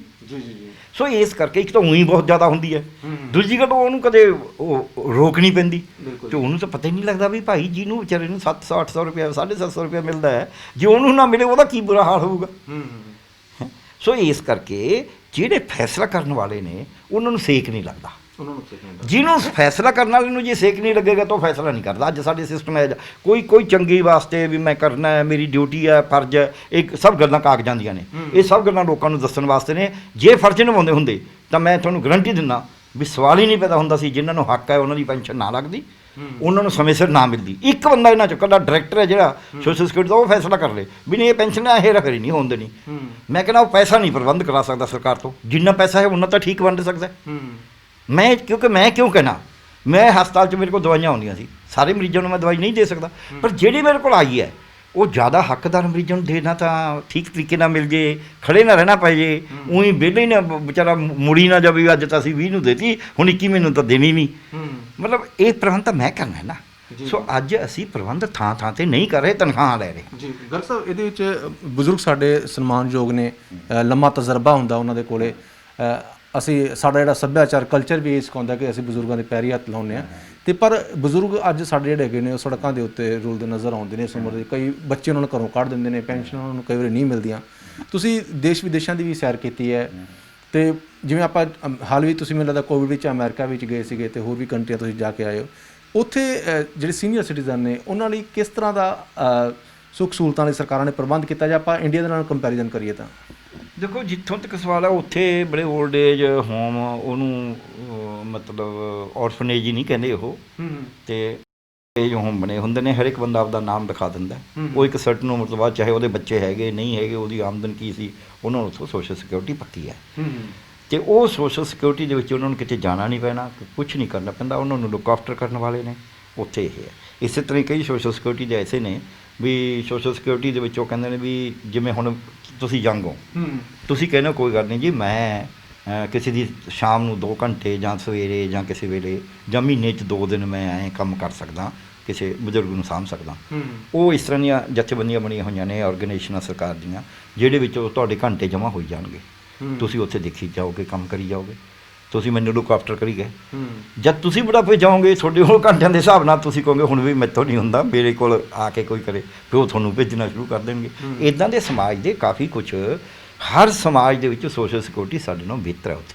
ਠੀਕ ਹੈ, ਇਹ 'ਚ ਕੋਈ ਸ਼ੱਕ ਹੀ ਨਹੀਂ। ਈਵਨ ਕੋਵਿਡ ਦੇ ਦੌਰਾਨ ਮੈਂ ਦੇਖਿਆ ਉਹਨਾਂ ਨੇ ਕੀ ਕਰਿਆ ਵੀ ਜਿੰਨੇ ਪ੍ਰਾਈਵੇਟ ਅਦਾਰੇ ਨੇ, ਜੇ ਉਹਨਾਂ ਨੇ ਆਪਣੇ ਮੁਲਾਜ਼ਮਾਂ ਨੂੰ ਹਟਾਇਆ ਨਹੀਂ ਤਾਂ ਉਹਨਾਂ ਦੀ ਮੁਲਾਜ਼ਮਾਂ ਦੀ 3-3 ਮਹੀਨਿਆਂ ਦੀ ਤਨਖਾਹ ਬਿਨਾਂ ਕਹੇ ਉਹ ਜਿਹੜਾ ਅਦਾਰਾ ਸੀ ਉਹਦੇ ਖਾਤੇ ਚਲੀ ਗਈ ਵੀ ਤੈਨੂੰ ਘਾਟਾ ਪਿਆ ਹੋਣਾ, ਚੱਲ ਮੁਲਾਜ਼ਮਾਂ ਦੀ ਤਨਖਾਹ ਸਰਕਾਰ ਦੇ ਦਿੰਦੀ ਹੈ ਬਿਨਾਂ ਕਹੇ। ਹਾਲਾਂਕਿ ਉਹ ਸਰਕਾਰ ਉਹ ਵੀ ਕੋਈ ਬਹੁਤੀਆਂ, ਆਪਾਂ ਨੂੰ ਪਤਾ ਟਰੰਪ ਜੋ ਕੁਝ ਕਰ ਰਹੇ ਨੇ ਉਹਨਾਂ ਦੇ ਖਾਤੇ ਚਲਾ ਗਿਆ। ਫਿਰ ਇਸੇ ਤਰ੍ਹਾਂ ਹੀ ਹਰੇਕ ਨੂੰ ਕੁਝ ਪੈਸੇ ਮਿਲੇ, ਜਿਹਦੇ ਕੋਲ ਕੋਈ ਮਤਲਬ ਮਾਪਿਆਂ ਦੀ ਜੋ ਮਰਜ਼ੀ ਹੋਈ, ਜਿਹਦੀ ਆਪਦੀ ਆਮਦਨ ਨਹੀਂ ਹੈ, ਜਿਹਨੇ ਇਨਕਮ ਟੈਕਸ ਪੇਈ ਨਹੀਂ ਸੀਗਾ, ਉਹਨੂੰ ਹਰੇਕ ਨੂੰ ਪੈਸੇ ਮਿਲੇ ਨੇ। ਇੱਦਾਂ ਹੀ ਵਪਾਰਕ ਅਦਾਰਿਆਂ ਨੂੰ ਪੈਸੇ ਮਿਲੇ ਨੇ। ਸਾਡੇ ਤਾਂ ਇਹੋ ਕੁਝ ਵੀ ਨਹੀਂ ਹੋਇਆ। ਸਾਡੇ ਤਾਂ 20 ਲੱਖ ਕਰੋੜ ਰੁਪਏ ਕਹਿੰਦੇ ਨੇ ਵੰਡੇ ਹੈ, ਉਹ ਬਾਨੀਆਂ ਡਾਨੀਆਂ ਨੂੰ ਤਾਂ ਚਲਾ ਗਿਆ, ਉਹ ਲੋਕਾਂ ਨੂੰ ਤਾਂ ਕੁਝ ਨਹੀਂ ਮਿਲਿਆ। ਉਹ ਜੇ ਤੁਹਾਨੂੰ ਮਿਲੇ ਤਾਂ ਦੱਸ ਦਿਓ। ਸੋ ਇਸ ਕਰਕੇ ਸਾਡੇ ਸਿਸਟਮ ਦਾ ਜਿਹੜਾ ਹੈ ਉਹਨਾਂ ਨਾਲ, ਅਸੀਂ ਤਾਂ ਕਹਿੰਦੇ ਸਾਡਾ ਸਿਸਟਮ ਬਿਹਤਰ ਸੀ। ਸਾਡਾ ਸਿਸਟਮ ਬਿਹਤਰ ਹੋਣਾ ਚਾਹੀਦਾ ਸੀ ਜਿੰਨਾ ਚਿਰ ਸਾਡੇ ਪਰਿਵਾਰ ਦੇ ਵਿੱਚ ਲੁੱਕ ਆਫਟਰ ਕਰਨ ਦਾ ਸਿਸਟਮ ਹੈਗਾ ਸੀ। ਹੁਣ ਉਹ ਟੁੱਟ ਗਿਆ। ਆਪਾਂ ਨੂੰ ਪਤਾ ਹੀ ਹੈ, ਰੋਜ਼ ਹੀ ਨਿਊਕਲੀਅਰ ਫੈਮਿਲੀ, ਕਦੇ ਪਰਿਵਾਰ ਬਣ ਗਏ, ਫਿਰ ਉਹ ਬਜ਼ੁਰਗਾਂ ਨੂੰ ਸਾਂਭਦੇ ਵੀ ਨਹੀਂ, ਕਈ ਜ਼ਿੰਮੇਵਾਰੀ ਵੀ ਉਸ ਤਰ੍ਹਾਂ ਦੀ ਨਹੀਂ ਨਿਭਾਉਂਦੇ। ਸਾਡਾ ਪਾਲਣ ਪੋਸ਼ਣ ਵੀ ਇਹੋ ਜਿਹਾ ਹੋ ਗਿਆ ਸਮਾਜ ਦਾ, ਜਿਸ 'ਚ ਅਸੀਂ ਜ਼ਿੰਮੇਵਾਰੀ ਨਹੀਂ ਨਿਭਾ ਰਹੇ। ਸੋ ਇਸ ਕਰਕੇ ਅਸੀਂ ਸੋਸ਼ਲ ਸਿਕਿਉਰਿਟੀ ਜਿਹੜੀ ਸਮਾਜਿਕ ਸੁਰੱਖਿਆ ਹੈ ਉਹਦੇ ਵੱਲ ਜਿਸ ਤਰ੍ਹਾਂ ਦੀ ਪਲੰਘ ਪੱਟਣੀ ਚਾਹੀਦੀ ਹੈ ਉਹ ਨਹੀਂ ਪੁੱਟ ਰਹੇ। ਅਤੇ ਮੈਂ ਕਈ ਆਸ਼ਰਮਾਂ ਨੂੰ ਜਾਣਦਾ, ਕਈਆਂ 'ਚ ਕੰਟਰੀਬਿਊਟ ਵੀ ਕਰਦਾ ਅਤੇ ਸਭ ਕੁਛ ਦੇਖਦਾ, ਅਤੇ ਪਰ ਅਸੀਂ ਜਿੰਨਾ ਕੁਛ ਹੋਣਾ ਚਾਹੀਦਾ ਅਜੇ ਅਸੀਂ ਉਸ ਪੱਧਰ 'ਤੇ ਪਹੁੰਚੇ ਨਹੀਂ। ਸਾਨੂੰ ਕਾਫੀ ਲੋੜ ਹੈ। ਦੂਜੀ ਗੱਲ, ਸਾਡੇ ਉਮਰ ਬੜੀ ਹੈਗੇ ਆ ਜਿਹੜੇ ਮਤਲਬ ਹੁਣ ਪਹਿਲਾਂ ਹੁੰਦਾ ਵੀ 60 ਸਾਲ ਤੋਂ ਵੱਧ ਵਾਲੇ ਬੰਦੇ ਬਹੁਤ ਘੱਟ ਹੁੰਦੇ ਸੀ, ਹੁਣ ਤਾਂ 80 ਸਾਲ ਤੋਂ ਵੀ ਵੱਧ ਵਾਲੇ ਹੈਗੇ ਨੇ। ਸੋ ਹੁਣ 80 ਸਾਲ ਤੋਂ ਵੱਧ ਵਿਚਾਰਾ ਕੀ ਕਰੂਗਾ, ਕੀ ਨਹੀਂ ਕਰੂਗਾ, ਉਹਨੂੰ ਕੁਛ ਤਾਂ ਮਿਲਣਾ ਚਾਹੀਦਾ। ਸੋ ਉਹ ਨਹੀਂ ਮਿਲ ਰਿਹਾ। ਪਰ ਸਾਡੇ ਇੱਥੇ ਜਿਹੜੀ ਸਰਕਾਰ ਦਾ ਜਿਹੜਾ ਝਗੜਾ ਹੈ, ਮੈਂ ਉਹ ਗੱਲ 'ਤੇ ਕਰਾਂਗਾ। ਇੱਕ ਤੁਸੀਂ ਗ੍ਰਾਮ ਸਭਾਵਾਂ ਰਾਹੀਂ ਇਹਦਾ ਹੱਲ ਕੀ ਹੈ? ਪਹਿਲੀ ਗੱਲ ਹੈ ਕਿ ਸਾਰੇ ਜਿਹੜੇ ਲਾਭਪਾਤਰੀ ਨੇ ਉਹਨਾਂ ਦਾ ਫੈਸਲਾ ਗ੍ਰਾਮ ਸਭਾਵਾਂ ਕਰਨਾ। ਗ੍ਰਾਮ ਸਭਾ ਜਿਹਦਾ ਫੈਸਲਾ ਨਹੀਂ ਉਹ ਮੰਨਣਾ ਹੀ ਨਹੀਂ। ਸਰਪੰਚ ਦੀ, ਸੈਕਟਰੀ ਦੀ ਕੋਈ ਗੱਲ ਨਹੀਂ ਸੁਣਨੀ। ਗ੍ਰਾਮ ਸਭਾ 'ਚ ਫੈਸਲਾ ਹੋਣਾ ਚਾਹੀਦਾ। ਬਾਕਾਇਦਾ ਫਾਰਮਲ ਗ੍ਰਾਮ ਸਭਾ ਬੁਲਾ ਕੇ ਉਹਨਾਂ ਸਭ ਦੇ ਦਸਤਖਤ ਹੋਣ ਵੀ ਆਹ ਦੇਖੋ ਜਾਂ ਪਿੰਡ ਦੇ ਲੋਕਾਂ ਨੇ ਕਰਿਆ ਫੈਸਲਾ, ਇਹ ਬੰਦੇ ਨੇ। ਜੇ ਉਸ ਪਿੰਡ 'ਚ ਨਜਾਇਜ਼ ਫੜਿਆ ਗਿਆ ਉਹ ਸਸਪੈਂਡ ਕਰ ਦਿਓ ਸਰਪੰਚ ਨੂੰ। ਠੀਕ ਹੈ ਵੀ ਤੂੰ ਬਣਾ ਕੇ ਮੈਨੂੰ ਦਿੱਤਾ, ਗ੍ਰਾਮ ਸਭਾ ਨੇ ਕਰਕੇ ਦਿੱਤਾ, ਦਿਖਾਵੇ ਹੋਈ ਗ੍ਰਾਮ ਸਭਾ ਨੇ, ਬੁਲਾਵੇ ਬੰਦਿਆਂ ਨੂੰ। ਦੂਜਾ, ਜਿਨ੍ਹਾਂ ਦੀ ਬਣ ਗਈ ਉਹਨਾਂ ਦਾ ਤੁਰਤ ਮੈਡੀਕਲ ਹੋਵੇ, ਕਿਉਂਕਿ ਨੇੜੇ PSC ਹੈਗੇ ਨੇ, PSC ਦੀ ਡਿਊਟੀ ਹੋਵੇ ਵੀ ਤੁਸੀਂ ਇਹਨਾਂ ਨੂੰ ਗੇੜਾ ਨਹੀਂ ਲਵਾਉਣਾ। ਇਹ ਸੀਨੀਅਰ ਸਿਟੀਜ਼ਨ ਨੇ, ਇਹਨਾਂ ਦੀ ਇੱਜ਼ਤ ਕਰਨੀ ਹੈ। ਇਹ ਕੋਈ ਮੰਗਤੇ ਨਹੀਂ ਹੈਗੇ, ਇਹਨਾਂ ਦਾ ਹੱਕ ਹੈ। ਇਹਨਾਂ ਨੇ ਪੂਰਾ, ਜਿਵੇਂ ਕਹਿੰਦੇ ਨੇ ਵੀ ਉਹ ਬੈਠਕਾ ਕਹਿੰਦੇ ਵੀ ਸਾਰੀ ਉਮਰ ਕੰਮ ਕਰਦਾ, ਫਿਰ ਉਹਨੂੰ ਮੌਦੇ ਬਲਦ ਨੂੰ ਖਿਲਾਉਂਦੇ ਸੀ ਵੀ ਭਾਈ ਇਹਨੇ ਸੇਵਾ ਕਰੀ ਹੈ ਸਾਡੀ। ਉਹਨਾਂ ਨੇ ਸੇਵਾ ਕਰੀ ਹੈ ਸਮਾਜ ਦੀ, ਉਹਨਾਂ ਦਾ ਦਿਓ। ਤੀਜੀ ਗੱਲ, ਜੇ ਤੁਹਾਡੇ ਆਪਦੇ ਝਗੜੇ ਜਿਹੜੇ ਮਰਜ਼ੀ ਨੇ, ਉਹਨਾਂ ਦੀ ਪੈਨਸ਼ਨ ਸਮੇਂ ਸਿਰ ਜਾਣੀ ਚਾਹੀਦੀ ਹੈ। ਉਹ ਤਾਂ ਵਿਚਾਰੇ ਲੈਣ ਵੀ ਨਹੀਂ ਜਾ ਸਕਦੇ। ਤੁਸੀਂ ਬੈਂਕ 'ਚ ਹਰ ਮਹੀਨੇ ਉਹਨੂੰ ਪਹਿਲਾਂ ਸਿਕਿਉਰਿਟੀ ਨੂੰ ਵੱਖਰੀ ਕੱਢੋ। ਇਹ ਤਿੰਨ ਗੱਲਾਂ ਜਿੰਨਾ ਚਿਰ ਸਰਕਾਰ ਨਹੀਂ ਕਰੇਗੀ, ਅਤੇ ਪੈਨਸ਼ਨ ਦਾ ਰੇਟ ਵਧਾਉਣਾ ਜ਼ਰੂਰੀ ਹੈ। ਉਹਨੂੰ ਕੀ ਕਰਨਾ, ਉਹ DA ਦੀ ਕਿਸ਼ਤ ਨਾਲ ਜੋੜ ਦੇਣਾ। ਇਹਦੀ ਵਜ੍ਹਾ ਕਿ ਉਹ ਕਹਿੰਦਾ ਵੀ ਹੁਣ 250 ਕਰਤਾ ਜੀ, ਹੁਣ 500 ਕਰਤਾ ਜੀ, ਹੁਣ 750 ਕਰਤਾ ਜੀ, ਕੱਲ੍ਹ ਨੂੰ ਕਹਿਣਗੇ 2500, ਜਿਵੇਂ ਕਿ ਤੁਸੀਂ ਕਹਿੰਦੇ ਹੋ। ਮੈਂ ਕਹਿੰਦਾ 2500 ਵੀ ਕਰ ਦੇਣ, ਉਹਦਾ ਕੋਈ ਚੱਕਰ ਨਹੀਂ। ਉਹ ਫਿਰ 5 ਸਾਲਾਂ ਬਾਅਦ ਫਿਰ 2500 ਥੋੜ੍ਹਾ ਰਹਿ ਜੂ। ਉਹਨੂੰ ਜਿਹੜਾ ਮਹਿੰਗਾਈ ਦੇ ਨਾਲ ਜੋੜ ਦੇਣਾ ਵੀ ਜੇ ਅਸੀਂ ਅੱਜ ਇੰਨੀ ਦਿੰਦੇ ਹਾਂ, ਜਿਉਂ ਮਹਿੰਗਾਈ ਜਿਵੇਂ ਵਧੀ ਜਾਊਗੀ ਉਸ ਹਿਸਾਬ ਨਾਲ ਇਹ ਪੈਨਸ਼ਨ ਆਪੇ ਵਧੀ ਜਾਊਗੀ। ਇਹ ਜਿਹੜਾ ਤਰੀਕਾ ਇਹਦਾ ਹੱਲ ਹੈ। ਜੀ। ਤੇ ਗਰਗ ਸਾਹਿਬ, ਇਹਦੇ ਵਿੱਚ ਸਰਕਾਰ ਨੂੰ ਵਧਾਉਣੇ ਤੇ ਚਾਹੀਦੇ ਨੇ, ਕਿਉਂਕਿ ਜਿੱਦਾਂ ਕਿ ਬਜ਼ੁਰਗਾਂ ਨਾਲ ਗੱਲਬਾਤ ਕੀਤੀ ਹੈ, ਉਹਨਾਂ ਦਾ ਵੀ ਕਹਿਣਾ ਹੈ ਕਿ ਘੱਟੋ ਘੱਟ 100 ਰੁਪਈਆ ਹਰ ਰੋਜ਼ ਰੋਟੀ ਵਾਸਤੇ ਵੀ ਚਾਹੀਦਾ ਹੈਗਾ। ਅਤੇ ਇਹਦੇ ਵਿੱਚ ਮੈਂ ਤੁਹਾਡੇ ਤੋਂ ਜਾਣਨਾ ਚਾਹੁੰਦਾ ਕਿ ਕਈ ਵਾਰੀ ਜਿਹੜੇ ਲੋਕ ਪੈਨਸ਼ਨ ਲੈਂਦੇ ਨੇ ਉਹਨਾਂ ਦੀ ਡੈਥ ਵੀ ਹੋ ਜਾਂਦੀ ਹੈ, ਪਰ ਇਸ ਦੇ ਬਾਵਜੂਦ ਵੀ ਪੈਨਸ਼ਨ ਜਾਂਦੀ ਰਹਿੰਦੀ ਹੈ, ਕੋਈ ਚੈੱਕ ਕਰਨ ਵਾਲਾ ਅਧਿਕਾਰੀ ਨਹੀਂ। ਕਈ ਥਾਵਾਂ ਦੇ ਉੱਤੇ ਜਿਵੇਂ ਧੋਖਾਧੜੀ ਦੇ ਕੇਸ ਵੀ ਸਾਹਮਣੇ ਆਏ ਨੇ, ਇੱਕ ਬੰਦੇ ਦੇ ਨਾਂ 'ਤੇ 3 ਪੈਨਸ਼ਨਾਂ ਜਾ ਰਹੀਆਂ, ਕੁਛ ਇੱਦਾਂ ਦੇ ਹਨ। ਇਹ ਧੋਖਾਧੜੀ ਕਿੱਦਾਂ ਰੁਕ ਸਕਦੀ ਹੈ? ਧੋਖਾਧੜੀ ਦਾ ਤਾਂ ਬੜੀ ਸੌਖਾ ਤਰੀਕਾ ਮੈਂ ਤੁਹਾਨੂੰ ਪਹਿਲਾਂ ਦੱਸਾਂ। ਇੱਕ ਤਾਂ ਜਿਹੜਾ ਹੈਗਾ ਵੀ ਗ੍ਰਾਮ ਸਭਾ ਦੇ ਲੈਵਲ 'ਤੇ ਲੱਗੂ ਤਾਂ ਮਰੇ ਹੋ ਜੀ ਤਾਂ ਲੱਗਣੀ ਨਹੀਂ। ਉਹਦੀ ਗ੍ਰਾਮ ਸਭਾ ਦੀ ਜ਼ਿੰਮੇਵਾਰੀ ਹੋਈ, ਜਿਹੜਾ ਬੰਦਾ ਉਸਦੇ ਪਿੰਡ 'ਚ ਮਰ ਗਿਆ ਉਹਦੀ ਬੰਦ ਕਰ ਦਿਓ। ਵਾਰਡ ਸਭਾ ਦੀ ਜ਼ਿੰਮੇਵਾਰੀ ਹੋਣੀ ਚਾਹੀਦੀ ਹੈ। ਦੂਜਾ ਗੱਲ ਇਹ ਹੈ ਵੀ ਅੱਜ ਟੈਕਨੋਲੋਜੀ ਇੰਨੀ ਐਡਵਾਂਸ ਕਰ ਗਈ, ਤੁਸੀਂ ਨਾਮ ਲਿਖ ਲਏ, ਉਹ ਜਿਹੜਾ ਬੰਦਾ ਮਰਦਾ ਉਹਦੀ ਰਜਿਸਟ੍ਰੇਸ਼ਨ ਉਹਦੇ ਖਾਤੇ 'ਚ ਪੈਸੇ ਜਾ ਰਹੇ ਨੇ, ਉਹਦੇ ਖਾਤੇ 'ਚ ਪੈਸਾ ਉਹ ਕਢਾ ਹੀ ਨਹੀਂ ਸਕਦਾ, ਹੋਰ ਕੋਈ ਚੀਜ਼ਾਂ ਬੰਦਾ ਤਾਂ ਕਢਾ ਨਹੀਂ ਸਕਦਾ। ਠੀਕ ਹੈ ਨਾ। ਜਿੱਦਾਂ ਜੇ ਕੋਈ ਹੋਰ ਬੰਦਾ ਉਹਦੇ ਦਸਤਖਤਾਂ ਬਿਨਾਂ ਕਢਾਉਣਾ, ਚਾਹੇ ਉਹ ਬੈਂਕ ਨੂੰ ਇੰਸਟਰਕਸ਼ਨ ਹੋਣ ਵੀ ਉਹ ਖੁਦ ਆਏਗਾ ਜਾਂ ਖੁਦ ਕਢਾਏਗਾ ਆਪਦੇ ਦਸਤਖਤਾਂ 'ਚ, ਫੇਰ ਹੀ ਪੈਸਾ ਜਾਣਾ ਹੈ। ਜੇ ਉਹਦੇ ਦਸਤਖਤਾਂ 'ਚ ਨਹੀਂ ਨਿਕਲ ਰਿਹਾ, ਕੋਈ ਹੋਰ ਕਢਾ ਰਿਹਾ, ਉਹਨੂੰ ਮਿਲਣਾ ਹੀ ਨਹੀਂ ਪੈਸਾ। ਉਹ ਸੌਖਾ ਤਰੀਕਾ ਹੈ। ਸੋ ਸਾਡੇ ਕੋਲ ਟੈਕਨੋਲੋਜੀ ਇੰਨੀ ਆ ਗਈ ਸੀ। 10-15 ਹਜ਼ਾਰ ਬੱਚੇ ਦਾ ਇਮਤਿਹਾਨ ਕਰਦੇ ਸੀ, ਅਸੀਂ 2 ਘੰਟੇ 'ਚ ਰਿਜ਼ਲਟ ਕੱਢ ਦਿੰਦੇ ਸੀ, ਸਾਰਾ ਪੇਪਰ ਮਾਰਕ ਕਰਕੇ। ਤੁਸੀਂ ਆਪੇ ਹਿਸਾਬ ਲਓ। ਟੈਕਨੋਲੋਜੀ ਨੂੰ ਵਰਤਣਾ ਸਿੱਖੋ, ਔਰ ਕੋਈ ਬਹੁਤਾ ਮਹਿੰਗਾ ਵੀ ਨਹੀਂ ਪੈਂਦੀ। ਇਹ ਵਰਤ ਨਹੀਂ ਰਹੇ। ਕੀ ਕਰਦੇ ਨੇ ਇਹ ਟੈਕਨੋਲੋਜੀ ਵਰਤਦੇ ਨੇ ਵੀ ਐਪ ਲਗਾਤੀ ਜੀ, ਅਸੀਂ ਦੇਖਾਂਗੇ ਤੁਸੀਂ ਕਿੱਥੇ ਘੁੰਮਦੇ ਫਿਰਦੇ ਹੋ। ਉਹ ਭਲੇ 500 ਐਪ ਇਸ ਵਾਸਤੇ ਲਗਾ ਲਓ ਵੀ ਕਿਹਨੂੰ ਪੈਨਸ਼ਨ ਨਹੀਂ ਮਿਲਦੀ। ਸੋ ਟੈਕਨੋਲੋਜੀ ਦੀ ਵਰਤੋਂ ਸਮਾਜ ਨੂੰ ਬਿਹਤਰ ਬਣਾਉਣ ਵਾਸਤੇ ਕਰਨ ਦੀ ਬਜਾਏ ਇਹ ਸਮਾਜ ਨੂੰ ਤੰਗ ਕਰਨ ਵਾਸਤੇ ਵਰਤਦੇ ਨੇ। ਅਤੇ ਦੂਜੀ ਗੱਲ, ਜਿਹੜੀ ਲੋਕਾਂ ਨੂੰ ਸਹੂਲਤ ਦੇਣੀ ਹੈ ਉਹਦੇ ਵਿੱਚ ਅਸੀਂ ਬੜੀ ਜਿਹੜੀ ਹੇਰਾਫੇਰੀ ਹੈ, ਹੇਰਾਫੇਰੀ ਕਰਨ ਵਾਲੇ ਕਿੰਨੇ ਹੁੰਦੇ ਨੇ? 2% ਤੋਂ ਵੱਧ ਨਹੀਂ ਹੁੰਦੇ ਕਿਸੇ ਵੀ ਸਿਸਟਮ 'ਚ। 2-3% ਹੁੰਦੇ ਨੇ, 5-7% ਉਹ ਹੁੰਦੇ ਨੇ ਜਿਨ੍ਹਾਂ ਨੂੰ ਉਤਰਿਆਂ ਦੀ ਸ਼ਹਿ ਨਾਲ ਜਾਣ ਕੇ ਮਿਲ ਕੇ ਠੱਗੀ ਹੁੰਦੀ ਆ। ਉਹ ਹੇਰਾਫੇਰੀ ਨਹੀਂ ਹੁੰਦੀ, ਉਹ ਠੱਗੀ ਹੁੰਦੀ ਆ ਬਾਕਾਇਦਾ। ਅਤੇ ਉਹ ਤੁਸੀਂ ਕੱਟ ਸਕਦੇ ਹੋ ਟੈਕਨੋਲੋਜੀ ਦੇ ਨਾਲ। ਕੋਈ ਲੋੜ ਹੀ ਨਹੀਂ ਹੈ, ਅਸੀਂ ਕਿਸੇ ਦੇ ਪਿੱਛੇ ਪੈਣ ਦੀ ਲੋੜ ਹੀ ਨਹੀਂ ਹੈ। ਸੋ ਇਹ ਆਪ ਰਲੇ ਹੋਏ ਨੇ। ਮੈਂ ਜਿਹੜੀ ਗੱਲ ਕਹਿਣਾ, ਮੈਂ ਜ਼ਿੰਮੇਵਾਰੀ ਨਾਲ ਕਹਿਣਾ ਕਿ ਜਿਹੜੇ ਇਹ ਮਹਿਕਮੇ ਨੇ ਖੁਦ ਰਲੇ ਹੋਏ ਨੇ ਨਾਲ ਇਹਨਾਂ ਹੇਰਾਫੇਰੀਆਂ 'ਚ। ਇਸ ਕਰਕੇ ਤੁਸੀਂ ਕੀ ਕਹੋਗੇ, ਜਦ ਚੋਰ ਅਤੇ ਚੌਕੀਦਾਰ ਰਲ ਜਾਣ ਅਤੇ ਫਿਰ ਘਰ ਦਾ ਰਾਖਾ ਕੌਣ? ਇਹ ਹੈ ਸਮੱਸਿਆ। ਸਾਹਿਬ, ਸ਼ੁਕਰੀਆ ਗੱਲਬਾਤ ਕਰਨ ਲਈ ਤੁਹਾਡਾ। ਸ਼ੁਕਰੀਆ ਜੀ, ਬਹੁਤ ਬਹੁਤ ਸ਼ੁਕਰੀਆ ਜੀ। ਸੋ ਇਸ ਨਾਲ ਡਾਕਟਰ ਪਿਆਰੇ ਗਰਗ ਜੀ, ਜਿਨ੍ਹਾਂ ਦਾ ਕਹਿਣਾ ਹੈ ਕਿ ਜੇ ਟੈਕਨੋਲੋਜੀ ਨੂੰ ਸਹੀ ਢੰਗ ਨਾਲ ਵਰਤਿਆ ਜਾਵੇ ਤਾਂ ਜਿਹੜੇ 1-2% ਜਿਹੜੇ ਚੋਰ ਮੋਰੀਆਂ ਵਾਲੇ ਬੰਦੇ ਹੈਗੇ ਨੇ, ਇਹ ਚੋਰ ਮੋਰੀਆਂ ਵੀ ਬੰਦ ਹੋ ਸਕਦੇ ਅਤੇ ਭ੍ਰਿਸ਼ਟਾਚਾਰ ਕਰਨ ਵਾਲੇ ਬੰਦੇ ਵੀ ਵਿੱਚੋਂ ਸਿਸਟਮ ਦੇ ਕੱਢ ਸਕਦੇ ਆ। ਪਰ ਜਿਹੜਾ ਵੱਡਾ ਸਵਾਲ ਹੈਗਾ ਇਹ ਹੈਗਾ ਕਿ ਜਿਹੜੀ ਪੈਨਸ਼ਨਾਂ ਇੱਕ ਤਾਂ ਸਰਕਾਰ ਬਹੁਤ ਘੱਟ ਦੇ ਰਹੀ ਹੈ, ਉਹ ਵੀ 750 ਰੁਪਏ ਪੰਜਾਬ ਸਰਕਾਰ ਕਦੀ ਕਿਸੇ ਦੇ ਖਾਤੇ ਪਾਉਂਦੀ, ਕਦੀ ਕਿਸੇ ਦੇ ਖਾਤੇ ਨਹੀਂ ਪਾਉਂਦੀ। ਬਜ਼ੁਰਗਾਂ ਨੇ ਖੁਦ ਕਿਹਾ ਤੇ ਤੁਸੀਂ ਉਹਨਾਂ ਦੇ ਮੂੰਹ ਸੁਣਿਆ ਵੀ ਨੇ ਗੱਲਾਂ। ਇਸ ਕਰਕੇ ਸਰਕਾਰ ਨੂੰ ਸਭ ਤੋਂ ਪਹਿਲਾਂ ਤਾਂ ਇਸ ਸਿਸਟਮ ਨੂੰ ਰਵਾਂ ਕਰਨ ਦੇ ਲਈ ਨੀਤੀ ਤੇ ਨੀਅਤ ਵੀ ਬਣਾਉਣੀ ਚਾਹੀਦੀ ਹੈ, ਤਾਂ ਜੋ ਜਿਹੜੇ ਬਜ਼ੁਰਗ ਹੈਗੇ ਨੇ ਸਾਰੀ ਜ਼ਿੰਦਗੀ ਜਵਾਨੀ ਵੇਲੇ ਵੀ ਮਿਹਨਤ ਕਰਦੇ ਨੇ ਤੇ ਅੱਜ ਵੀ ਸਾਨੂੰ ਉਹਨਾਂ ਦੇ ਤਜਰਬਿਆਂ ਦੀ ਵੀ ਲੋੜ ਹੈਗੀ ਹੈ। ਪਰ ਬੜਾ ਦੁੱਖ ਲੱਗਦਾ ਹੈ ਕਿ 750 ਰੁਪਏ ਲੈਣ ਲਈ ਉਹਨਾਂ ਨੂੰ ਬੈਂਕਾਂ ਦੇ ਬਾਹਰ ਕਈ ਵਾਰੀ ਗੇੜੇ ਲਾਣੇ ਪੈਂਦੇ ਨੇ। ਉਹ ਧੁੱਪ ਵੀ ਸਹਿਣ ਕਰਦੇ ਨੇ, ਠੰਡ ਵੀ ਸਹਿਣ ਕਰਦੇ ਨੇ, ਮੀਂਹ ਵੀ ਸਹਿਣ ਕਰਦੇ ਨੇ, ਕਈਆਂ ਦੇ ਗੋਡੇ ਨਹੀਂ ਚੱਲਦੇ ਤੇ ਉਹ ਵਿਚਾਰੇ ਬੈਂਕਾਂ ਦੇ ਬਾਹਰ ਬੈਠੇ ਵੀ ਨਜ਼ਰ ਆਉਂਦੇ ਨੇ। ਮਤਲਬ ਕਿ ਅਸੀਂ ਬਜ਼ੁਰਗਾਂ ਨੂੰ ਇੱਕ ਭਿਖਾਰੀ ਬਣਾ ਦਿੱਤਾ ਸਰਕਾਰਾਂ ਨੇ। ਇਹ ਕਿਹੋ ਜੀ ਸਾਡੀ ਨੀਤੀ ਹੈਗੀ ਹੈ। ਇਸ ਕਰਕੇ ਸਰਕਾਰਾਂ ਨੂੰ ਵੀ ਸੋਚਣਾ ਚਾਹੀਦਾ ਕਿ ਬਜ਼ੁਰਗਾਂ ਦਾ ਜਿਹੜਾ ਬੁਢਾਪਾ ਹੈਗਾ ਉਹ ਸੁਹਾਵਣਾ ਬਣਾਉਣ ਲਈ ਸ਼ਾਨ ਨਾਲ ਉਹ ਜੀ ਸਕਣ, ਤਾਂ ਜੋ ਉਹ ਵੀ ਮਹਿਸੂਸ ਕਰ ਸਕਣ ਕਿ ਜੇ ਅਸੀਂ ਸਮਾਜ ਦੇ ਵਿੱਚ ਆਪਣਾ ਯੋਗਦਾਨ ਪਾਇਆ ਤੇ ਸਰਕਾਰਾਂ ਨੇ ਵੀ ਸਾਡੇ ਲਈ ਕੁਝ ਕੀਤਾ ਹੈ। ਤੇ ਇਸ ਕਰਕੇ ਕੈਪਟਨ ਸਰਕਾਰ ਨੂੰ ਵੀ ਚਾਹੀਦਾ ਹੈ ਕਿ ਦਿਲੋਂ ਉਹਨਾਂ ਲਈ ਨੀਤੀ ਬਣਾਈ ਜਾਵੇ ਤੇ ਉਹਨਾਂ ਦੀ ਜਿਹੜੀ ਪੈਨਸ਼ਨ ਹੈਗੀ ਹੈ ਉਹ ਵਧਾਈ ਜਾਵੇ। ਚੰਡੀਗੜ੍ਹ ਤੋਂ ਕੈਮਰਾਮੈਨ ਸੰਦੀਪ ਸਿੰਘ ਦੇ ਨਾਲ ਅਮਨ ਮੋਹਨ ਮੁਜਾਲ, ਹਮਦਰ ਟੀਵੀ।